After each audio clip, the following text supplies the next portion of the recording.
Ho, ho, ho, ho, ho, ho, ho! Ho, ho, ho, ho, ho, ho, ho! Merry Christmas Eve! I come to you with a gift of a show, and a gift of double salutes. You've all been such good viewers this year. You deserve a wonderful Christmas show. Ho, ho, ho, ho, ho, ho. Ho, ho.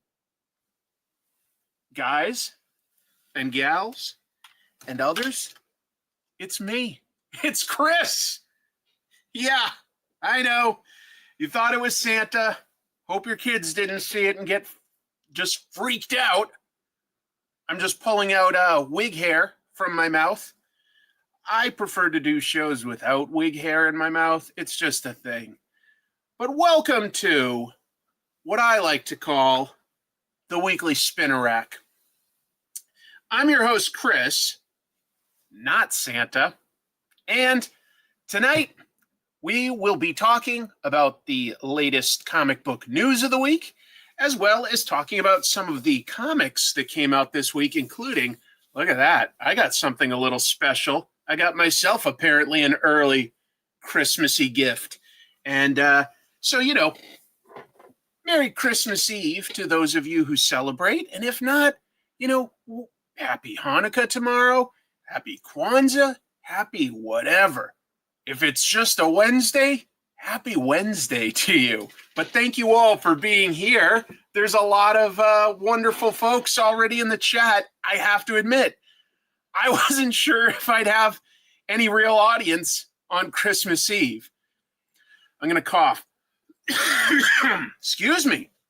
I'm mostly over it, but not completely. What was that? Oh, happy holidays. Yes. Let's see. That's very kind of you. Snow Miser. I'm Mr. Heat Miser. I'm Mr. Sun. I'm Mr. 101. Oh, that's fair. I expect most people here are with family right now. You don't have to feel obligated to watch. This will also be archived with chapter breaks for each news item and each comic book review. But, it wasn't really Santa. It was me in disguise the whole time. The real Kris Kringle, yes. Yes. Hello, all. Just trying to highlight some of the wonderful folks that are making a moment or two in their day to join me. Hey, Dave. Feliz Navidad. From Uruguay. Very exciting. I am doing all right. You know why I'm doing well? It's been a tough week. It's been a tough week for me. Lot of work. My day job, I'm backed up on comic tropes. And my wife was in the hospital. She was in there 5 days. I won't go into too much detail, but she got home late last night. We're together for the holidays. I could not be happier. I'm really, really happy that she's home. Anyway, tell you what. Oh, wow. Already Christmas in the UK. Of course, yeah. Well, Merry Christmas to those there. Very happy we'll be talking about Marvel Rivals. A little. A lot of my coworkers are playing it. I haven't really been playing it. Let's get into the news. And just do a show. Christmas time controversies in the world of comics. Let's see what we can talk about. So I was just amused by this one and thought I'd pass it along. If any of you watch my show Comic Tropes, you may have noticed I have a spinner rack as part of my set. I love having a spinner rack. It's the way I discovered comics, so there's just sort of a nostalgic love for it. They're still not the easiest things in the world to buy, but there's a Kickstarter for one, so I just thought I'd point it out in case that's the kind of thing you're looking for. It comes from David Campiti, and he's got a long history in comics. I talked about him in my episode about the history of, what was the 80s indie publisher? Eclipse? Not Eclipse. Pacific Comics. Sorry, it was a whole bunch of companies. So I'm actually, I'm a little confused. But anyway, he's an agent. He's been an editor. He's written some stuff too. Anyway, he started a Kickstarter where you can get your own comics rack. There is a gimmick to this one though. It's a normal 40 pocket spinner rack, but it breaks down. As you can see here, you can sort of break it into parts, and it comes with a 3-wheeled carrier. So this is specifically aimed at people that maybe want to use it at conventions, things like that. Take that with them. It's a cool idea. Yeah. There's a comics reference for you. A comic rack from Kitterack. Yeah. Juggernaut not going to like that. Oh, I would love it if you could hit like. That always helps the channel.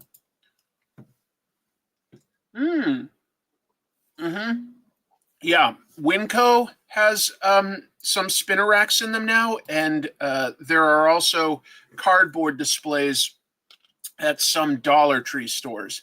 But for $1.25 a comic, I actually stopped by my local Dollar Tree to get some like stocking stuffer stuff for my family, and all the comics were actually already sold out. So might be working out pretty well for them.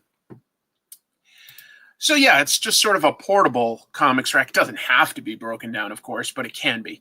Anyway, it's a Kickstarter, so I'm calling it a theoretical delivery. July, priced at $3.99. It's not cheap. It's not cheap, but it is when you compare it to if you wanted to buy a comics spinner rack on something like eBay or that, you really might be looking somewhere between $700 to $1,000. You might be. So there's the address if it's the kind of thing you're interested in. Hey, Steve, thank you so much. No more holiday Mountain Dew, but you showed me how to make it. Yes, I once made a video showing how to make holidays Mountain Dew, which was a brief thing, which was really just 2 Mountain Dews mixed together. Surprise. $400. It's not cheap, but it's cheaper than what you can find out there. So, yeah. Hey, if you have that kind of like crafting ability, I admire you. I would love if I had the spare time to do metal and woodworking. Like I would love if I was rich, Chris would have a really fun just like workroom, and I would just be like, yeah, like welding and soldering stuff and bending stuff and sawing stuff and fitting it together. I would love to do stuff like I've always loved that stuff. That's an interesting idea. A spinner rack for an omnibus. It would probably have to be balanced a little differently, but that's a solid idea. Whoa, a super chat. Merry Christmas Eve, early Hanukkah, belated Festivus, early Kwanzaa. Thank you, Larry. That's so nice of you. Thank you. Thank you.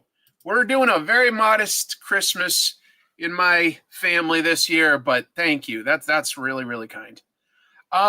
Let's get right into one of the juicier pieces of news. This is pretty gossipy stuff, but it does involve 2 actors in 2 different Spider-Man films, so I was like, I guess that's related enough for me to hop on and maybe get a few extra clicks.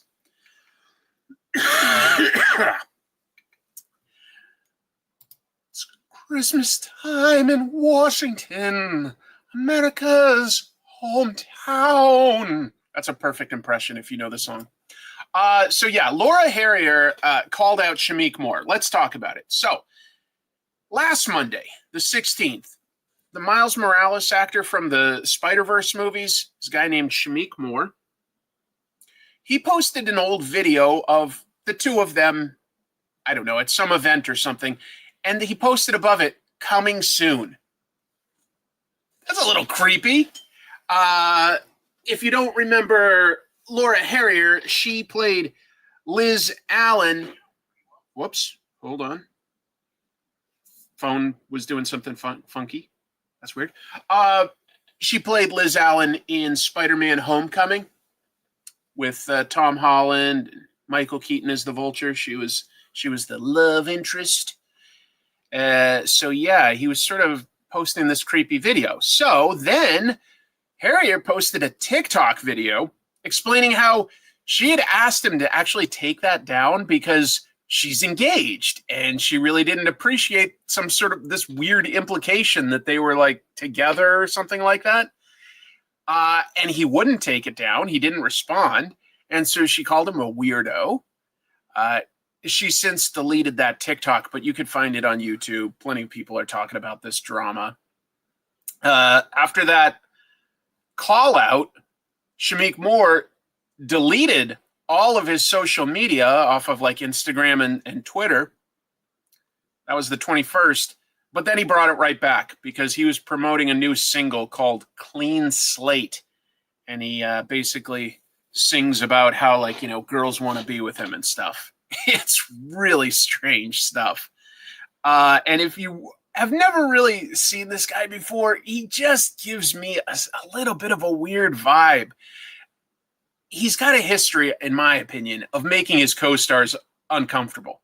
Because go back and watch the press tours for the various Spider-Verse movies where he's sitting alongside actress Haley Steinfeld. She plays Gwen in those movies.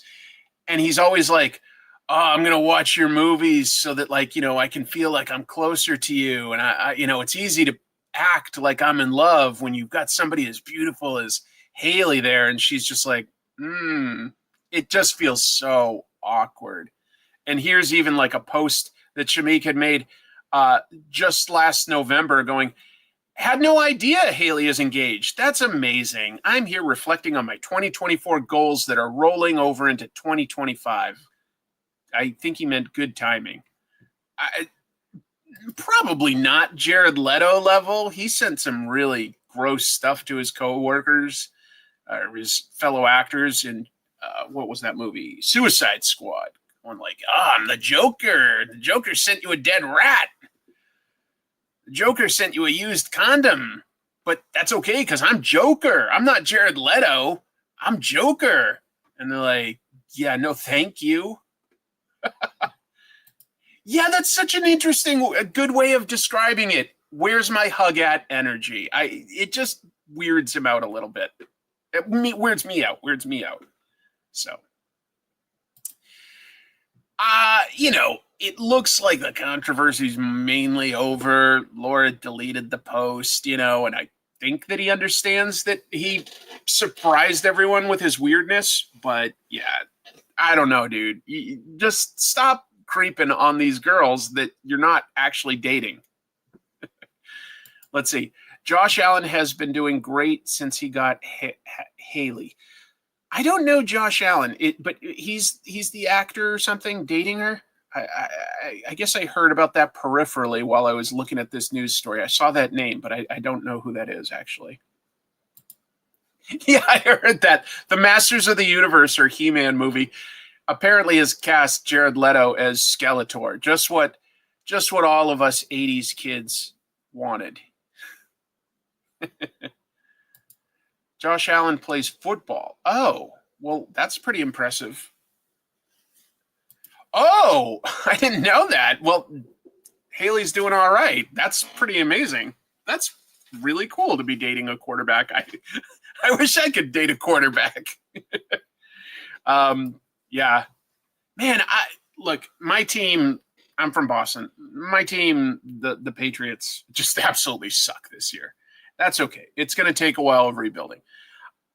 I have to admit, and maybe some of you will be mad at me, I'm kind of rooting for the Vikings at this point. They're they're a team that's never won it all. But right now, they're so well positioned. They're a really good team. So I'm kind of rooting for them for like the history of being an underdog. They're good this year. No, Chrissy's going to become a quarterback. Aw, Steve, thank you, man. I'm no Bills fan, but he is the Buffalo Bills quarterback. That's amazing. That's amazing. All right. Let's go on. Just sticking with some Marvel like cinema news is Scarlet Johansson returning to the MCU? Probably is the answer. By the way, did you guys watch SNL this past week? I thought it was honestly a pretty damn funny episode. At the end of the year, the news hosts, Colin Jost and Michael Che, have this newer tradition they've been doing for a few years where they have to read each other's jokes and they haven't seen them before. And it's just like, it embarrasses them. They say off-color stuff. And they have the added wrinkle of Colin Jost is married to Scarlet Johansson, and she was watching this stuff live, and her reactions were pretty damn funny. But it's really stuff I don't feel like I can recap, and I couldn't tell it funnier anyway. I thought it was pretty damn funny. Dude, Melissa McCarthy in that one sketch in the parking lot, she had me laughing. So I guess I'm an easy mark, but I thought it was a pretty funny episode. All right, so what am I talking about with ScarJo? So Hollywood insider Daniel RPK, he gets more stuff right than wrong as far as gossip stuff goes. He posted to his Patreon this week that he hears Scarlett Johansson will return in the next Avengers movie alongside, we already know, Robert Downey Jr. and Chris Evans are going to be in there. What it's looking like, but we don't know it for a fact, but it's looking like this variant of Doctor Doom is putting together sort of variants of evil versions of the Avengers. Okay. Could be a good enough idea. I want to see them go up against supervillains. He also had news that Anya Taylor-Joy is being eyed for a role in Spider-Man 4. He didn't say anything more about that, but a lot of fans are saying they think that Sony wants Anya as, what do you call it, Black Cat, Felicia Hardy, which certainly could make a lot of sense, but who knows? Who knows? Last piece of Marvel movie news is just another Hollywood gossip guy, Jeff Schneider. He was on his podcast, the Hot Mic podcast, and he said that Marvel is looking at Sadie Sink to be Jean Grey in their upcoming sort of X-Men and Mutant movies. So, yeah, Sadie Sink, if you haven't seen her, she was in that movie The Whale with Brendan Fraser as the daughter, but she's also probably most famous for being on Stranger Things. We will watch Doom collect evil Avengers over the course of a few movies. I don't think they'll bother. I think that they'll just go like, hey, I got some evil variants from across the multiverse. I really think that they'll just cut it down to that. But who knows? In some ways, I think that it could be fun to see these actors play an evil version. I sort of do see that could honestly create some interesting conflict with characters that have lost their version. They see somebody that looks just like their old friend, but they're actually evil. I'm like, okay, that's kind of classic comic book stuff.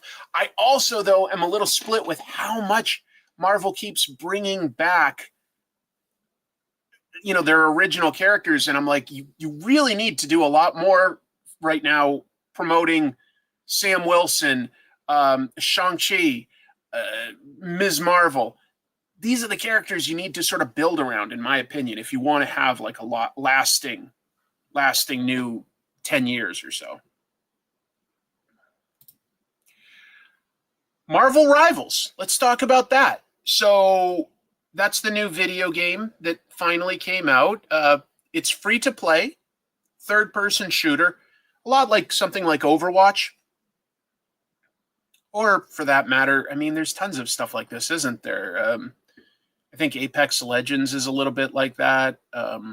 Certainly Fortnite is a bit like that. So that kind of idea. And according to Steam, they released their best of 2024 list, the ones that got downloaded the most. They have a platinum tier with 12 titles.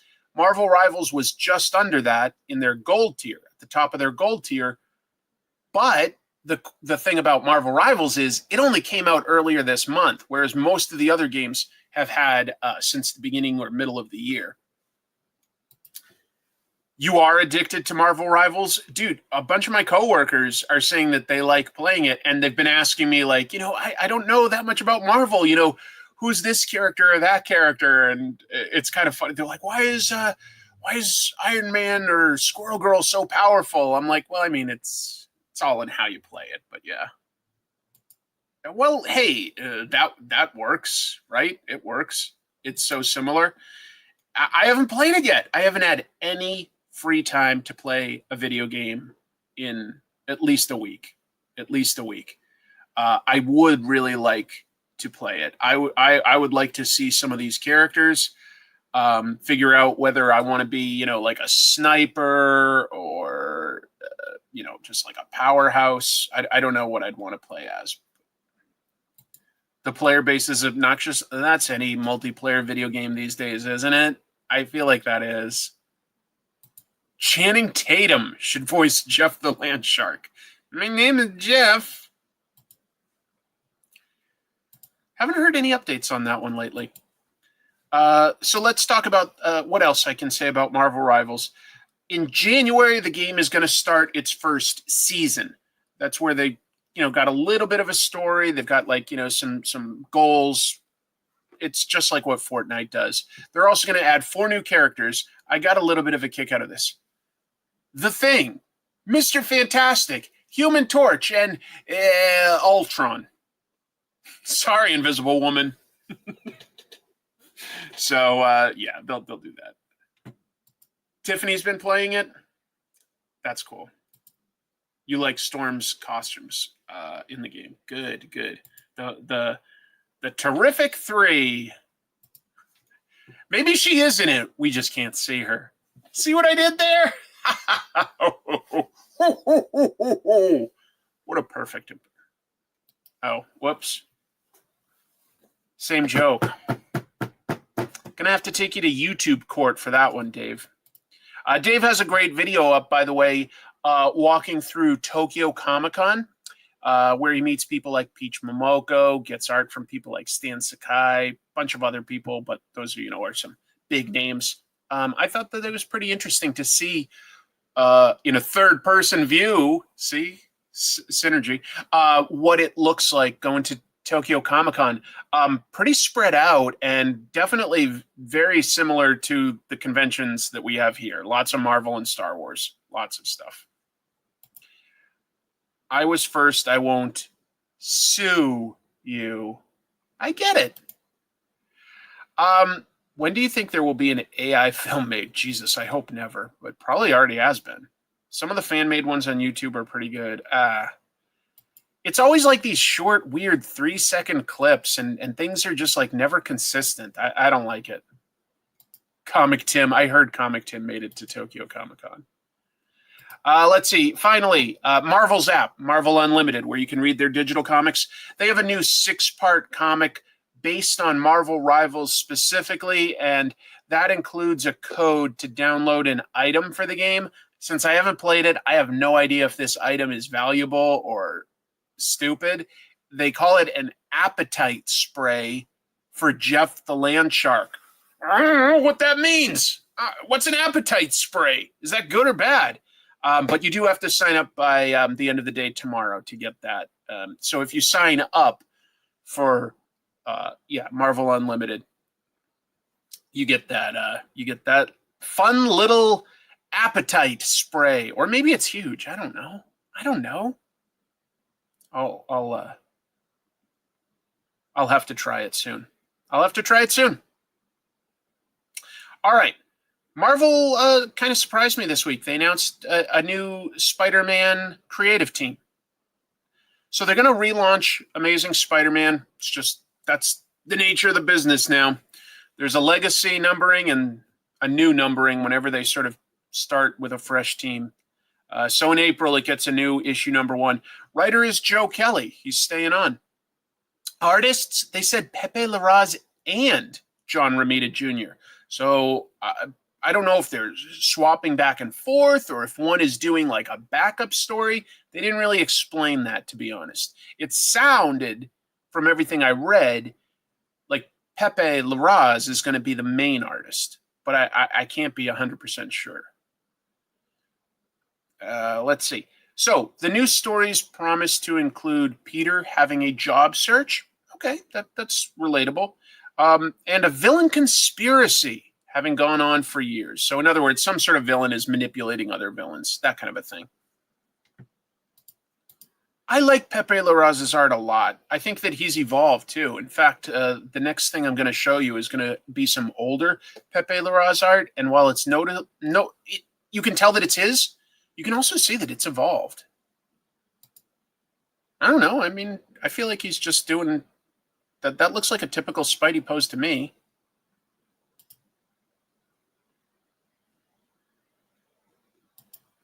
Yeah, I mean, everybody needs little breaks these days for like long runs. I get that. So let's see. Okay, another person voting that they don't care for the way Pepe did the legs on that one. I have to admit, it didn't stick out to me. That's really interesting.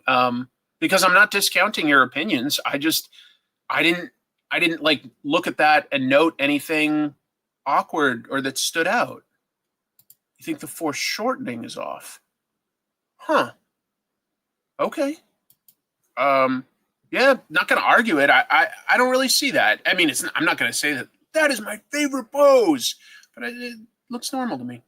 Last thing I'll have for this is just that artist Pepe Larraz gave a quote to Marvel for their press release. He said that his goal was to give us a relatable Peter Parker and that he wanted to draw a grounded, realistic New York City.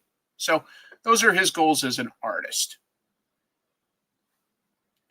I would probably enjoy John Romita Jr. on Punisher again. That would work.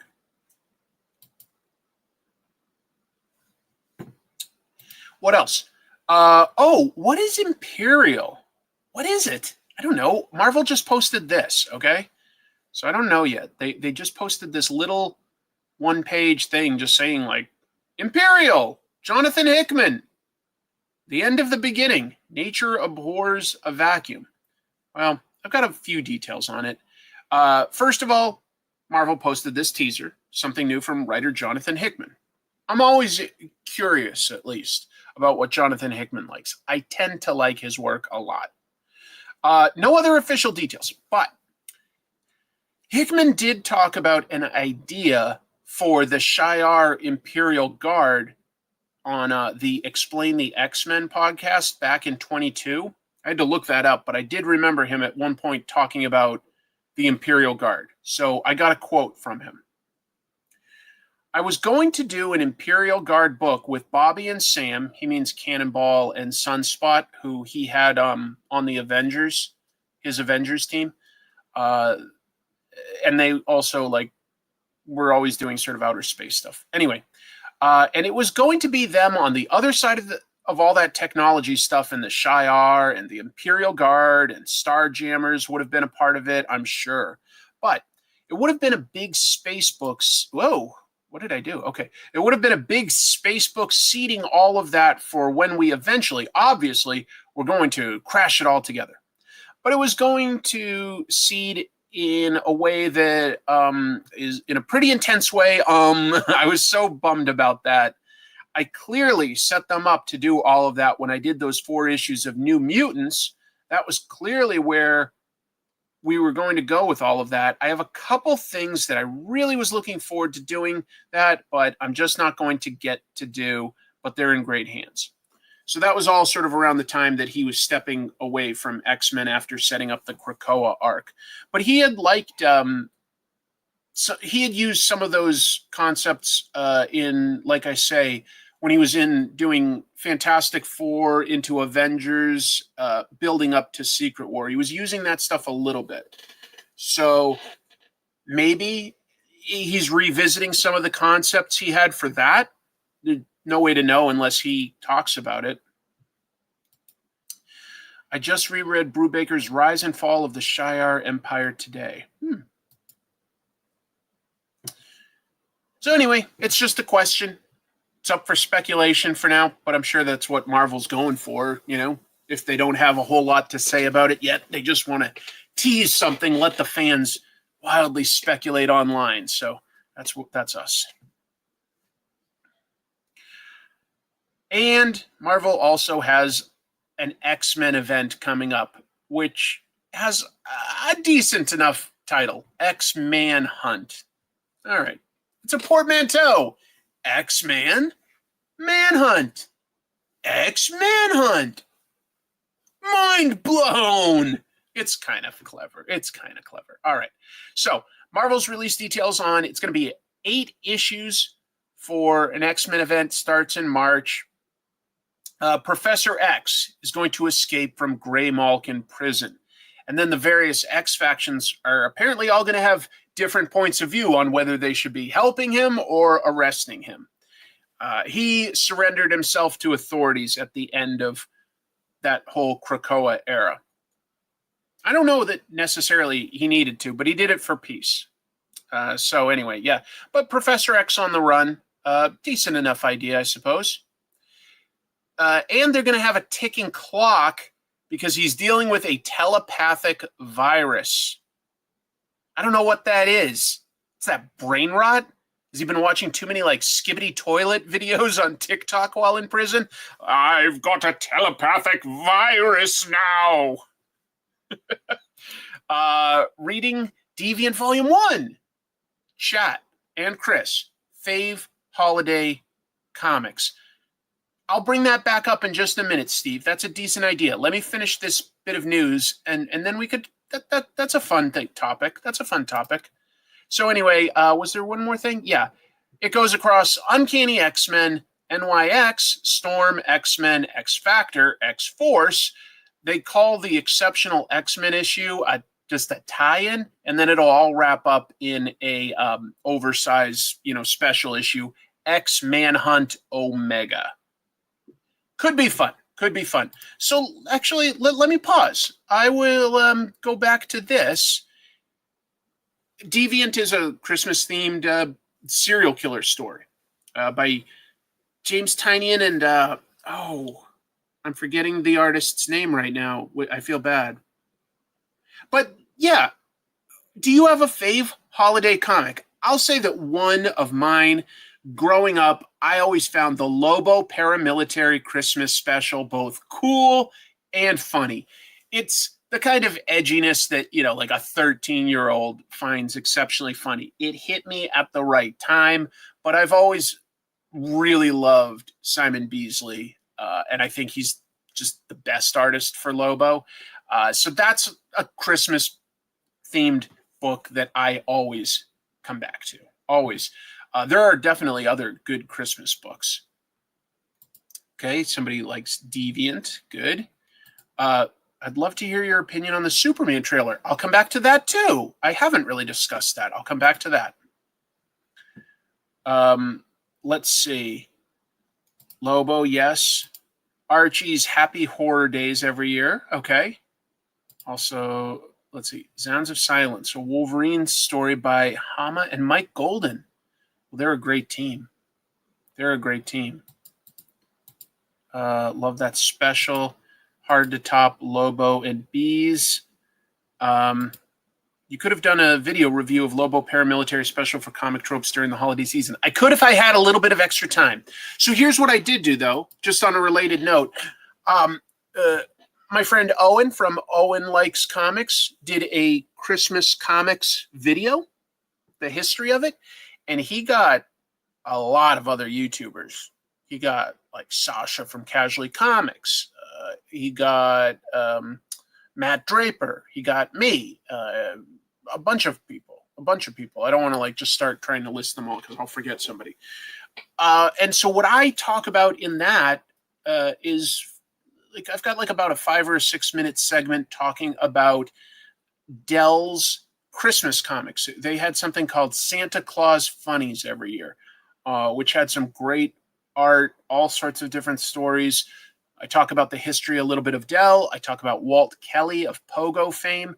So, yeah, if you're curious, I've got a segment in that, and I think that that's a really cool video. Yes, Ultimate Warrior had a comic where he beats the holy hell out of Santa and steals his clothes. I believe I used to have a spread splash page on my old background before I moved. Oh, man, yes. One of the best EC Christmas horror stories. Totally agree. All through the house. EC had several great Christmas-themed horror stories and some good covers, too. riffing on that stuff before there were ever, like, in the 1980s, these things like Silent Night, Deadly Night, or in the late 70s, Black Christmas. I think the idea of that sort of, just crazy guy in a Santa costume really was highlighted in the original EC comics, things like Vault of Terror and what do you call it? Tales from the Crypt, excuse me. So yeah, really, really good stuff. And also, there's a new video on this channel where Jim Mafood and I take a look at the Christmas-themed horror movie Silent Night, Deadly Night 2, and we talk a little bit about the history of horror in Christmas. Carl Barks' Christmas Donald Duck stories. Yeah. And also, if I'm remembering right, Scrooge McDuck may have been introduced by Barks in a Christmas-themed story. It's hard to remember, but I'm pretty sure he did. So anyway, yeah. There's a lot of great Christmas comics out there, though. Marvel and DC had an era where they used to sort of do a holiday special every year. More recently, there's that really fun Silent Night book with Santa and Batman teaming up by Jeff Parker. Really, really good. Oh, and Klaus. Klaus by, is it Grant Morrison and Dan Mora? It might have been. It's hard to remember exactly, but the Klaus is really good. And I'll also just mention, especially because you super chatted it, okay, the Superman trailer really works for me. I mean, Crypto, right? Crypto, his appearance probably brought that trailer to the record numbers that it had. So charming. Maybe I'll do an episode about the history of Crypto sometime. That could be fun. Yeah, I like the visual look of everything. I like the colors of Superman's costume. I'm glad he's got the trunks. That's the look I like. I'm glad to see, that the Daily Bugle staff is there as a supporting cast. There's a scene of Superman going up against the kaiju monster, which I think is the kind of thing, the kind of fun thing you need in a Superman movie. That's like a threat and a cool one. And fun and different. And I would love, I don't think it's the case, but I would love it if that turned out to be Jimmy Olsen, took a weird potion and turned himself into a monster, because he did that all the time in the comics. I think that Guy Gardner's hair looks very much like how Kevin Maguire drew him. He's not supposed to be a cool guy. He's a guy that thinks he's cool, but he's not cool. Scrooge's first story was a Christmas one, which probably helps explain his name. Yeah. It's starting to get to the point where Trash Movie Bonanza is so much more entertaining than watching the movie y'all talk about. I know. I know. I heard some fans saying that they thought that the villain could be Parasite. It makes a certain amount of sense. Mm-hmm. You're hyped for it. Cool. Oh yeah, last year's Christmas book, For Waiting for Christmas, I think it was. Eric Powell, Becky Cloonan, was it James Herron? I forget. Great book, really, really cool. Crypto will be the breakout star. I think it will be. People like cute animals. People like it. Yeah, EJ even was so inspired that the day it dropped, EJ did a quick sketch of, Superman protecting that girl from the exploding pipes and stuff. It's just a great, fun sketch. I agree with you. It's a little early, but Mele Kalikimaka, Jeannie, that's my sister. She's over in Hawaii right now for Christmas. Pretty cool. Hawk Girl, fun to have in there. I also personally think that Mr. Terrific looks fantastic. That is just such a unique, the T-shaped mask that he wears. I think it looks really good in live action. I like it. Thank you, Larry. Wow. Christmas winner. right here. I also love the Justice League Unlimited vibes, seeing multiple heroes. Yeah, I think that they'll have a relatively small part to play, but I'm glad that they're part of that world. I also think Gunn would go there in terms of Jimmy being the kaiju. He might. I don't know if he will in this one, but I would love that, but I don't know. I don't know. I'm trying not to get my hopes up. Nuclear Man. You know what? Maybe Jim and I should review Superman 4 on Trash Movie Bonanza. I might have to force him to do that. There's a lot to say about that. All right. Great questions, folks. I'll go back to the news, but great questions. Thank you for the super chats. It means a lot to me to get some channel support. All right. What else do we have for news? We have, look at this. Rob Liefeld and Pepe Larraz drew the same pages. So you could compare two artists doing the exact same script. It's not one of my most watched episodes, but I do have an episode about obscure G.I. Joe comics, and I talk in one about how you can compare the originally unpublished Todd McFarlane G.I. Joe issue that he did with the Marshall Rogers version. And it's really interesting to compare and contrast how different artists will interpret a script. But let me tell you about where you can find more pages like this. So Tom Brevoort, editor at Marvel, he posted pages to his Substack, which you can read. I'll give you the link in a bit.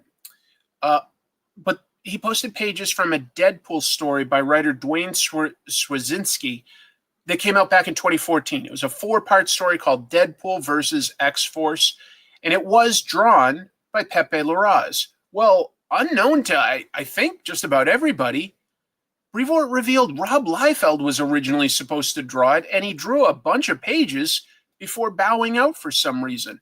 So there are side-by-side comparisons on how the two artists have structured the layout. So I find that interesting. I mean, there are small things like, just how the costume is drawn. There are small things like how they're going to draw weapons, right? But there's also just the composition. They both use, for instance, a lot of the real estate for this establishing shot of Deadpool sniping. But obviously, like, Larraz added a little bit more of a moodiness vibe with how he decided to light it. And he also, like, has, for this last panel, some depth in there that I like both of those. Liefeld has dynamic poses too, and the way he details things, a lot of people love that. It's interesting. I don't love how Deadpool is literally standing on his own panels. That just creates a weird structure for me. I don't get it 100%, but I do appreciate, for instance, how he made the tied up guy a little more prominent than Larraz did. Larraz obviously didn't feel that was as important, that, like, he could, it tells the story as is. But it also is interesting just how they even decided to read left to right. It almost looks like mirror images in terms of, like, which way they decided to have Deadpool face. So yeah, just kind of interesting to see how two very different artists approach the same thing. And that's just one set of pages, but you can see a bunch more over at Tom's Substack. And I think it's pretty interesting just to study how different artists approach the same exact script. It also has the script with the panel breakdown. So you could go like, okay, this is how I'm envisioning it in my head. So, yeah. Not necessarily news, but it's something that came out this week, and I thought that it was pretty interesting to be able to compare and contrast. A Punisher writer and artist are reteaming to make their own comic. Going to talk about that. Writer Matthew Rosenberg and artist Stefano Landini, I think that they had a pretty good run. People liked it. They worked on the Punisher in the mid through the late 2010s. Well, they're reteaming to tell their own revenge thriller story. And their Punisher arc was also sort of a revenge story, just going through the Marvel universe. So that was kind of cool. It's going to be called We're Taking Everyone Down With Us, because every comic these days is a big phrase. Something is killing the children. We're taking everyone down with us. The moon is following us. You know, gone are the days of like the Jigsaw or whatever. Anyway, 6-issue series published through Image. The story follows a 13-year-old girl named Annalise, who's left all alone in the world after her mad scientist father is killed by the world's greatest spy. Now, alongside her dead dad's robot bodyguard, Annalise has a choice. Try to lead a normal life, or, for the first time ever, or seek revenge and maybe overthrow the world order in the process. I think she's going to go for the second one. 2000s emo albums and band names. Yeah. We had things like the Beatles and the Raspberries and Nirvana, and then all of a sudden it was like Fall Out Boy. Wait, what? Where'd that come from? A lot of comic names remind me of the 2007 Screamo bands. I'm not mad at it, just interesting. So a couple of you guys thinking along the same lines. Yep, interesting. That's cool.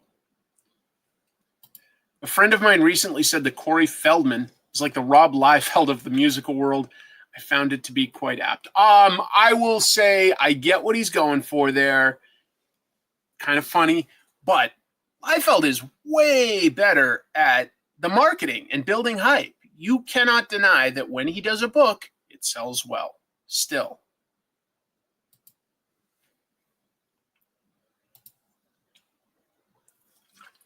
Just a heartwarming story. Something that happened earlier this week. A comic art sale to raise money for a food bank.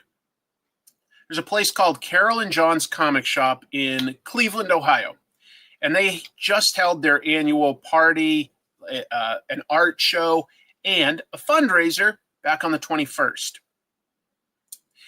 They've been hosting apparently an art show every year with auctions and raffles to benefit the Cleveland Food Bank since 2012. So they've raised a lot of money for their local charity.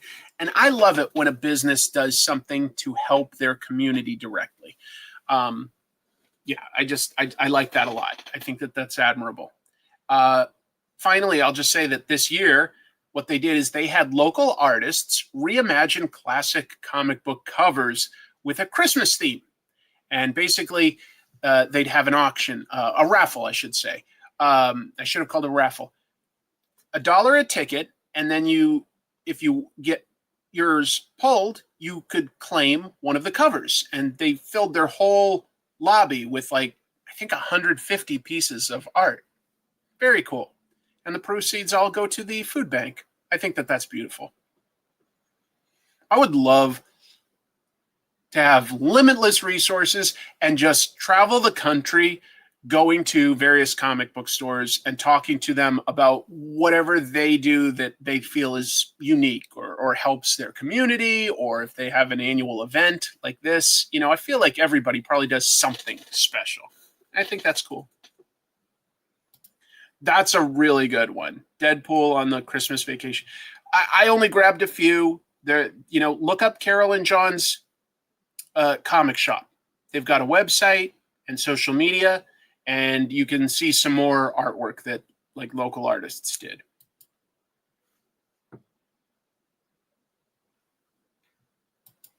Wait, what? Raffles are so great for charity, but you have to be really careful not to run afoul of your local state gambling law. I never even thought about something like that. Carol and John's does some really great charity work outside this. Sounds like you know a little bit more than I do. I don't know how I feel about that. Do not like. What else we got? San Marcos has a comic shop that had a break-in. I like commenting on this stuff briefly, just in case somebody locally ever hears about something. You never know who would hear somebody say, oh, like a friend of a friend did this break-in, or, oh, my cousin works at a pawn shop and I think that they actually, were offered this stuff to buy. You never know. So I'm just spreading the word. This happened Tuesday, December 17th, just after 5 a.m.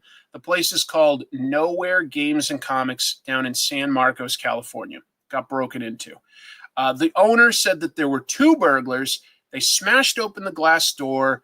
They smashed this glass case. He kicks it in. And they stole some statues. It all happened in like a minute and a half. You can watch the local news, and they've got video cameras of just about every angle. It's surprising. Like, yeah, they get in and out fast.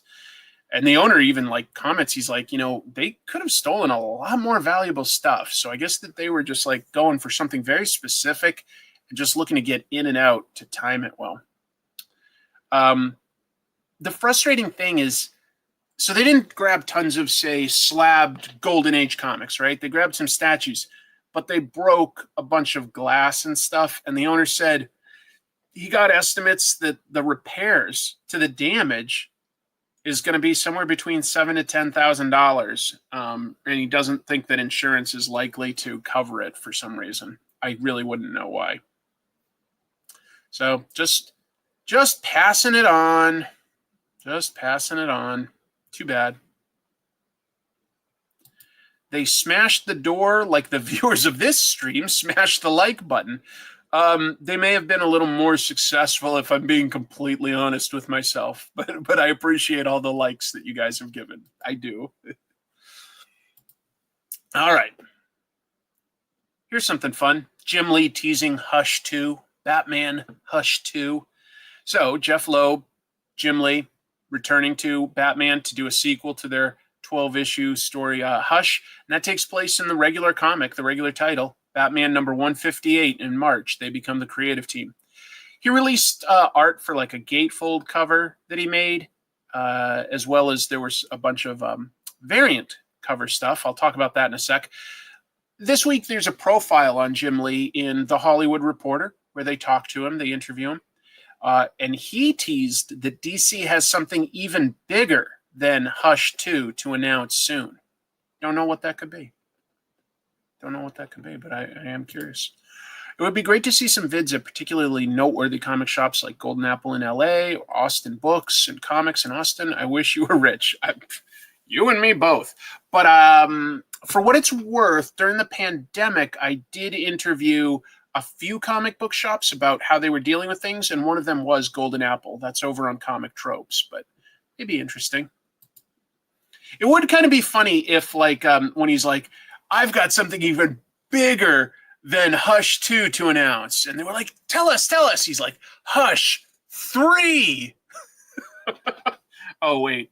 I thought I was being original, but I'm not. Oh, we had the same ideas. Whoa. I almost closed the window. Sorry. Scared myself. The series is also going to have variant covers. Pretty great artist lineup. J. Scott Campbell, Gabriel Dell'Otto, Dan Mora, Simone DeMeo, Lee Bermejo. Pretty cool. Oh, yeah. Yeah. No, just to be clear, I think it is. I think that both of these creators will, when they do a comic, definitely get plenty of attention. Doing a sequel to one that was such a big seller. Just having Jim Lee draw in general is a big deal. Having him draw monthly on Batman, that is a big deal. That is definitely a big deal. Yeah. Trust me, it's going to sell well. It will. They're going to announce the second Batman movie is called Hush. Yeah. Hush 3D. Hush 4, The Electric Boogaloo. Hush Doctor Who crossover, Silence Must Fall. Hush 2A. Hush, a silent film. Hey, Bigby. Good show last night. Thank you for stopping by. Hush 5, The Revenge. Yes, lots of Hushes. Hush 7, The Return. We didn't even know he went away. Hush your face. Remember, DC also created the villain Shush. DC did confirm a new Secret Six comic. I had posted earlier how writer Nicole Maines had posted 6 pieces of art for different characters, and I was like, that sounds like she's about to write a Secret Six book. Well, they confirmed it. Nicole Maines, she played Dreamer on Supergirl and has since gone on to write a bunch of DC comics, primarily starring her alter ego. And by the way, I just got to say, I think it's cool when actors are potentially guiding a little bit of their own destiny because, like, for instance, Iman Vellani, like, you know, writing Ms. Marvel, Nicole Maines writing Dreamer. You know, it's just giving story ideas out there that, who knows, maybe they'll play someday. Anyway, a new Secret Six. It's going to be a 6-issue series. And that comes out starting in March. I like the art so far of what I've seen. The story. Amanda Waller has escaped from prison, and with all the secrets she knows, she's got to be found. Too much of a security risk. So, Dreamer assembles a team with the John Kent Superman, his boyfriend Jay Nakamura, and villains Black Alice, Catman, and Deadshot. Nice mix of characters who have been in Secret Six before and new characters. I know, Scandal, but it's a very specific goal, right? And I was like, okay, this actually makes a certain amount of sense who they've put together there. Yeah, I like it. I admire what Nicole Maines has sort of done for herself, like, you know, positioning herself from, like, you know, the show ended, but she stuck with the character and became a writer and keeps getting work. So, you know, it must be doing all right. It does sound a little like Professor X escaping. This is cool, all right? To me. I like certain toys. I try not to collect too much, but some things are cool. So NECA has opened the pre-orders for their DC Comics Ben Cooper figs. I'll explain what this is if you're not 100% familiar. But this is Series 5, and they've got 5 characters, obviously. Superman, Wonder Woman, Joker, Batman, Batgirl. Ben Cooper used to be a Halloween costume manufacturer, and they were kind of cheap, to be honest. They would give you like a plastic mask with like a sharp elastic band that like would cut into your ears a little, and then you'd get like a plastic smock to put on, but it rarely looked like the superhero or the cartoon character's costume. Instead, it would like have their logo on it. I remember as far back as, like, you know, I want to say nursery school, seeing a kid in a Flintstones costume, and it had like, you know, a Fred Flintstone mask, but then just said like the Flintstones, and it was everywhere. It was like that was what costumes were when I was growing up. Let's see. I somehow simultaneously love and hate these at the same time. I kind of love them. Yeah. Oh wait, that's good. It was torture to wear. You got the alien xenomorph. Oh, you had a Robin. Okay. I think I had at least one. I think I only had one, but I don't remember which character. And I just think I got one at some point because I definitely remember the plastic mask sort of biting into me. Oh, you know what? It may have been Smurfs. If they made Smurfs, that might have been what I had. It is $99.95 for 5 figures. In other words, they're like $20 figures. It's expected to ship in January or February. I got one of these. I got a kid dressed up like Gizmo, the Mogwai. Some of their previous series have mixed actual costumes that they had along with hypothetical ones they could have made if they were still making costumes today, like Krampus or John Carver from the recent Thanksgiving horror movie. Have the alien one right here in front of me. It's awesome. It's like a great mix of nostalgia and just sort of like a cute idea because they're like, you know, shorter. They're obviously like kids, and it has good like sculpting because like it feels like very realistic folds to the cloth. I bought a Jaws one in 2005 for my Halloween party, and it was very uncomfortable to wear that mask. That's so funny that they made a Jaws one. That's so funny. Yeah. I got to say that like the Superman one is arguably the best because it looks like the actual costume, but the one that you see the Joker kid wearing, that was kind of what they really looked like. Like he's got, it isn't like Joker's business suit. It's a picture of Joker. Had a Hulk one.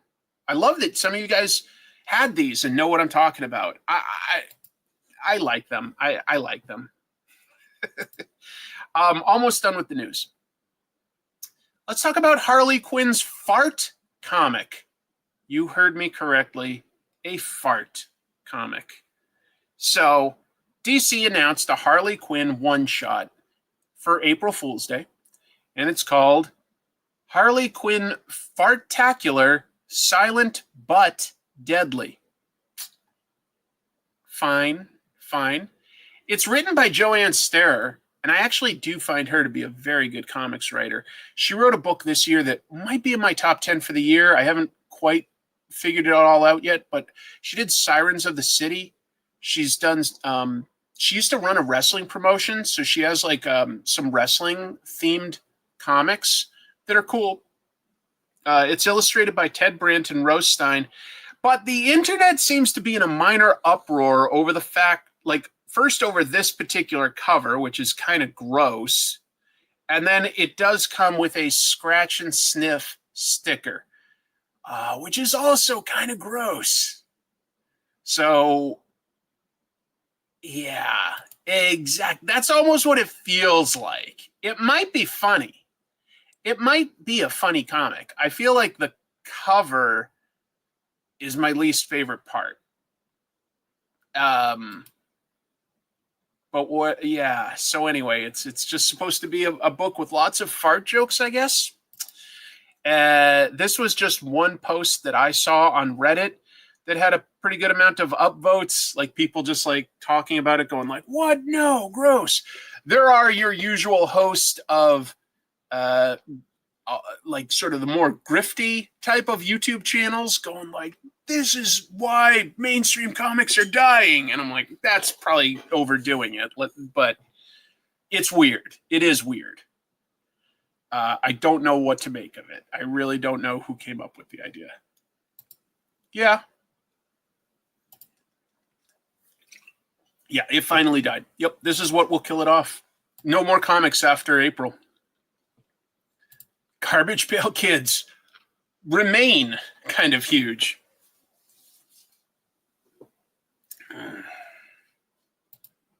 I just found my old scratch and sniff Beavis and Butthead cards. That's kind of cool. It probably will be better than Avengers 200. No, Margot Robbie does not. Harley Quinn does, but Margot does not. Oh, thank you so much for watching that. I had a great time drawing with those guys. That was so kind of Sean and Jim to invite me onto Ink Pulp. I was very flattered because, I mean, like, I'm sandwiched between, like superstar artists. I was like, are you guys sure? But I would love to. Anyway, I just pray to God this doesn't sell well, because otherwise all companies are going to chase this trend. Maybe they might take the wrong lessons from it. People tell me that is a really bad comic. I have never read that. Change the subject. I am done talking about it, actually. I would rather read the Nothing But Nightwing book, because that one looks like just charming. But I have liked a lot of Joanne Sterer's comics, so I'm almost like, maybe. Just feels fetishy. Last piece of news, super quick. It's mostly just this post from Fantagraphics. Emile Ferris. She's the writer and artist of My Favorite Thing Is Monsters. It was 2 big, thick volumes. Great, fantastic comic. Great. She has been knighted by France. They bestowed her with the rank of Knight in the Order of Arts and Letters. I don't think that there are a whole lot of comic book creators that could call themselves a knight and actually have something to back that up. That's amazing. Congratulations to Emile. I think that is quite the distinction. obviously, France has a long-standing history of appreciating comics. Bande dessinée is a humongous field in and of itself. A lot of they really respect the art form, and just really, really cool. My sister says she just sent me some costume pics. Looks like I've got those here. Let me take a quick look at what you sent me. And what do you know? Oh, interesting. I had more than one of those flimsy masks. But okay, let me see. Is there a way? I can't think of an easy way to pull these up for everyone to see.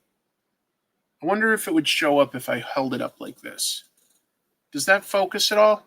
Wait, let me do this. Let me do this. Okay, that's news. This is me and my sister for Halloween. I was very young. Can you see me as a Smurf there? But it's just the mask. The rest is homemade. Everything else you see there is homemade. And then she also sent this one. This is me in nursery school. I was into comics at an early age. Come on, focus. Focus. Maybe if it doesn't see my face, it'll focus. Do you see that Spider-Man there? That's me. But that might have been a Ben Cooper Spider-Man mask, but that is not a Ben Cooper Spider-Man suit. That might have also been homemade.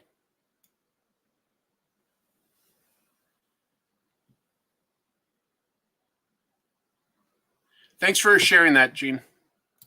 Thank you. No, I was a Smurf. That is not that scary. Jesus, you guys are mean. Which Smurf was I? I don't know if I really thought that one through, to be honest. I was probably like Chris Smurf or something. I was very egocentric. Oh, I had pajamas. I don't remember that. Thank you. I didn't remember that. All right. That was the comics news. Let's talk about the comics that came out this week. I'm just going to take a moment to hook up an extra camera here. So I don't know if those were Ben Cooper masks or not. I feel like I had at least one Ben Cooper costume, but I don't remember what it would have been. I wish I remembered.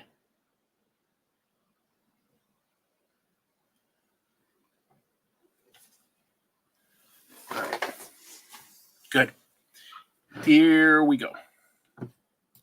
I haven't had any time to do something fun like see a movie. I've just been working my day job, including last night. That's why I couldn't do a show. My wife has been in the hospital. I was trying to visit her as much as I could. And, I am editing a Comic Tropes episode. I just haven't had a lot of time. I'm giving some thought. I just thought of this today. I've got a Discord, a Comic Tropes Discord. I don't use it a whole lot, but some other people post stuff and talk about comics, so I'm happy to have that. Maybe I should have a page. Wait, why is this not adding itself? Oh, one moment. One moment. I didn't plug it in. What if I had a page where I posted the script and then like people could claim like a paragraph and gather the images for just that paragraph? That might be like, 10 images from a comic or something. And if I divvied up the work, like I would need volunteers. And I don't know if I want to ask people to put in that kind of work, but it would let me do the episodes a lot faster if I had help. So it was just a little brainstorm I had today, and I'll sort of like float the idea on my main channel. But, if people could help me gather the images, I could probably create an episode in a lot faster, because gathering of the images is what takes all the time. Let me do that layout. Get this out of the way. And we'll talk about some of the comics of this week. I haven't, but I know that Comic Drake did an episode about Ken Penders, so I would want to give that some breathing room before I potentially do it. Have a sugar-free Baja Blast on me. Thank you, Steve. I do want to try that. Yeah. So, yes, the style guide. Sorry, yes. Some of you may have heard of this before. If you haven't, basically, in 1982, DC created a style guide for any of their licensees. So if, a licensee was going to make anything from a Matchbox car to Underoos, DC wanted to make sure that they drew their characters the correct way. So they hired one of their best artists on a technical level, a favorite of mine, Jose Luis Garcia Lopez. And so this book was, it's not really a book, it's a guide. Sorry, there's a lot of commentary here. And it would tell you everything you needed to know if you were using these characters. This was definitively how they should look.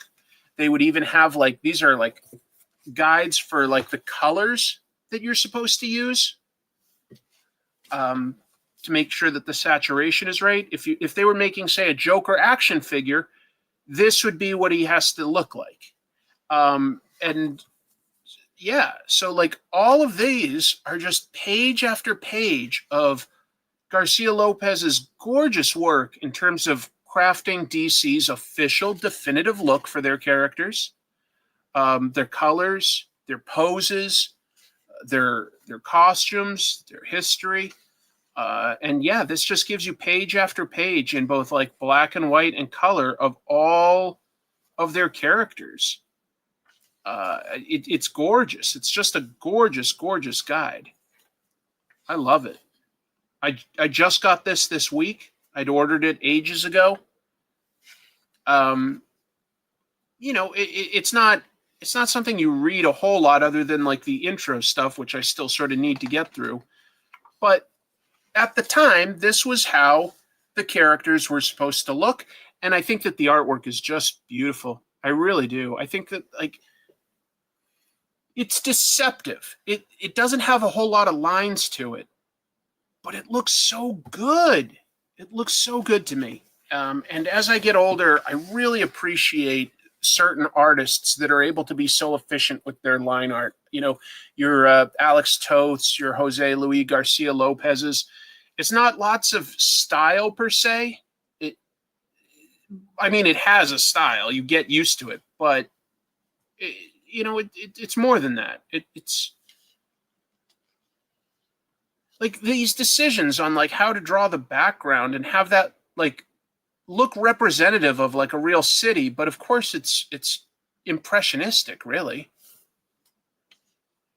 There's a lot to enjoy here. And it's humongous. It's got all their characters. So it gets a little more obscure here when we see Dr. Fate or Red Tornado. But even the logos, so this was a day and era before there was you just send the files with computers so you'd send a style guide, and that would help the licensee make sure that they were more likely to get everything right before they sent it to DC for approval or revision. Look, they even have stuff like the Super Juniors. I don't even remember that.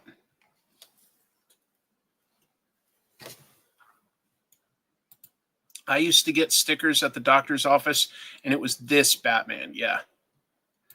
I'd have to flip back. I don't know what color they specified for Soup's underpants.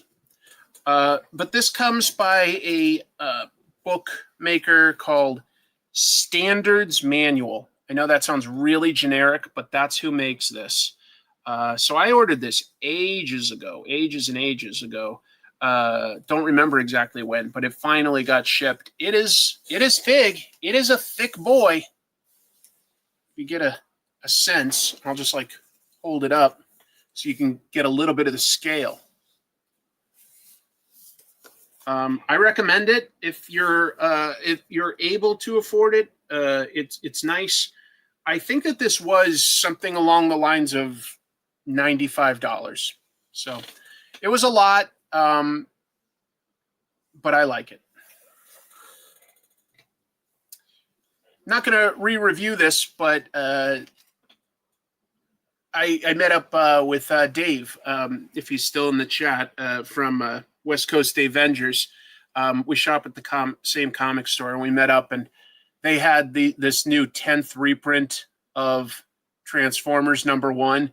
And I don't collect a lot of variant covers, even if it's great art. It's not my thing usually, but I am a bit of a Daniel Warren Johnson mark. And this reprint with like that nice gold trim and Starscream in the pose that Daniel drew Optimus Prime in for the first, I just sort of, I had to get it. That's what the original first print cover was, well, minus the gold trim.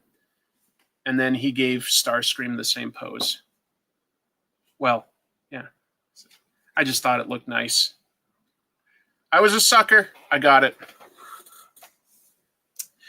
As long as I'm talking about Daniel Warren Johnson, I guess I can talk. Like, I got a lot of comics this week, and so I don't want to like bore you guys by doing lengthy reviews of everything, but I'll give some quick opinions on them. Okay, you picked that up because you're a Starscream fan. I get it. It's great.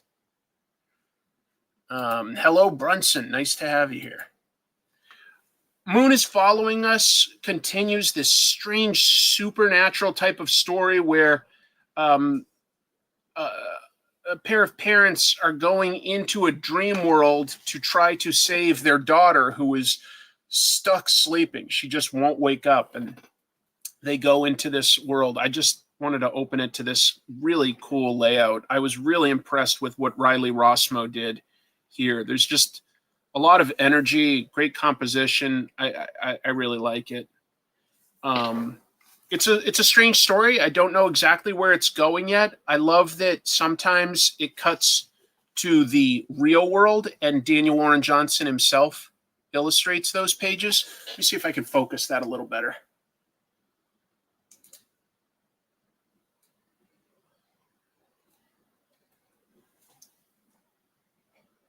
Yeah. That looks a little better. It's some interesting characters. I feel like I haven't fully connected with them yet, that I want to understand them a little better. I feel like I'm having a slower time connecting to these characters than I have in some of Daniel's previous stories. But that is not to say that I dislike it. I'm just saying that sometimes I've really connected really quickly with Do a Powerbomb, Wonder Woman, Dead Earth, Transformers. And this one is a little bit slower. But that may be that, I'm not a parent. And this is very much a story about parents and their relationship to a child. So I think that that's just I can understand it conceptually, and I've got, family and people that I care about, so I can relate to it on that level. But it may be creating that slight disconnect that's keeping me or preventing me from getting into it as quickly as I've gotten into some of his previous books. I hope that makes sense as a critique, in the sense that I still enjoy this book, but it's very different. It's very different. Look at this, though. I'll just show off this amazing splash page where a dream creature basically is the parents have to almost make a deal with the devil to get access to all these sort of real world weapons that they can use in the dream world. And we'll see what the consequences are for that. But that's a really beautiful looking double page splash. I mean, it's not easy to draw things like helicopters and tanks. You can get reference, but to get them in the right perspective and everything, you have to use some imagination. I'm curious to see what the consequences will be for these parents as the story continues. I love the designs. I like the idea. I think that the main characters I haven't personally connected to quite yet, but the great art sort of is pushing me past caring about that aspect too much. So I'm still enjoying it on a certain level. I'm enjoying it on an artistic level, no question. Like I could jump to any of these pages, look at it for a moment and go, okay, what I like about this is, you know, the composition, or what I like about this is the texture, the shading, or I like the poses, or I like the acting. There's all sorts of different aspects that I really appreciate on a technical level. Thank you, Joshua. Thank you very much. Merry Christmas, many blessings. We love what you do for this community. Do you recall a comics-related Christmas gift or memory you loved? I do. Let me answer that. Oops. That's not what I meant to do. Let me do it like that. One year, when I was still just starting to get into comics, for Christmas, my parents got me a 100 pack of comics. It was like a sealed bag, kind of like we used to have. It was way more common to get like 3 comics in a sealed poly bag. But this was 100 comics. And it was a wide swath of things. A lot of Marvel and DC, primarily. Also, some of the licensed stuff they did. And a few sort of indie things. There were a few black and white books in it. Not many, maybe like 2 or 3. And I read all of them. You know, I remember that like towards the end, I wasn't as excited to read Muppet Babies or Madballs, but it introduced me to a lot of different storytelling styles, like real quick. Like that many comics felt humongous to me as a kid. It felt gigantic. And it took me a long time, but I remember that that was like a really special gift that I really appreciated, and I think built my love of comics early on. Yeah, a distributor repack, exactly. It was not officially like just all Marvel or all DC or anything. It was like just probably like leftover surplus of stuff a distributor had. And I'm sure that it cost way less than $100. I'm sure it wasn't much at all at the time. Thank you for the question. Let's see. Let me jump back to this view. We got a really lovely and unique issue of Ultimate Spider-Man. And I've gotten into the characters in this. I really like Spider-Man or Peter Parker as an adult. Mary Jane as an adult. Like, they're good parents. They're good partners. I think that they're developing Uncle Ben and J. Jonah Jameson very well in this. Like, this is a really cool comic that actually pulls on some comic book lore that a lot of us have forgotten. Mary Jane's family, Mary Jane Watson, we never see her family other than Aunt Anna. What about her parents and her older sister? They are canonically, in the main universe, Mary Jane has an older sister, Gail. They're kind of estranged. And I believe she had an abusive father, so he's never really been part of the book. But her mother has also been a small part of comic book history. Well, in the Ultimate Universe, that doesn't necessarily have to be as obscure. And so for the family gathering, like, it's a lot of Mary Jane's family at the Parker house. And a lot of really interesting and super relatable relationship stuff with, you know, like disagreements and arguments from the past and stuff. And I don't know, a lot of really cool stuff that builds out the characters of the whole supporting cast, I should say. Everybody except Peter. I mean, Peter's there, but he's not too important. And I wasn't thinking about it until, and I won't tell you what happens, but there is a twist at the end of this. There is a twist, and it was great. It's really, really cool, and it makes me excited to read the next issue at this point. So I'm not going to flip forward too far. A lot of it is like, yeah, family Christmas drama at the house. And you might think, well, that's not too interesting. It fits really well with this book. And I'll just say, Marco Cicchetto draws a gorgeous, slightly grown up, older Mary Jane Watson. She's just so believable. And they also have like a theme where everybody wore Christmas sweaters, and they've got very different kinds. Yeah, really cool. J. Jonah Jameson is also a little bit less of a jerk in the Ultimate Universe than he is in the main universe. He's a little better. And I think that that's possibly because he has had a friend in Ben to grow up with or grow older with. Like, you know, they're coworkers and they're friends. And I think he's like taken the edge off of Jonah. This is it's really clever. If you've read the ongoing 616 Spider-Man comics before, and then you read this, you see a contrast. If you haven't read those, doesn't matter. These are still very well-rounded characters. It's just an interesting comparison to see that certain things are different. But I love the art. This is a challenge, too. Like, how many artists would find sort of the fun and excitement in just, a family having a holiday together? You have to draw all their clothing consistent. They're not making dramatic poses or punching each other through walls.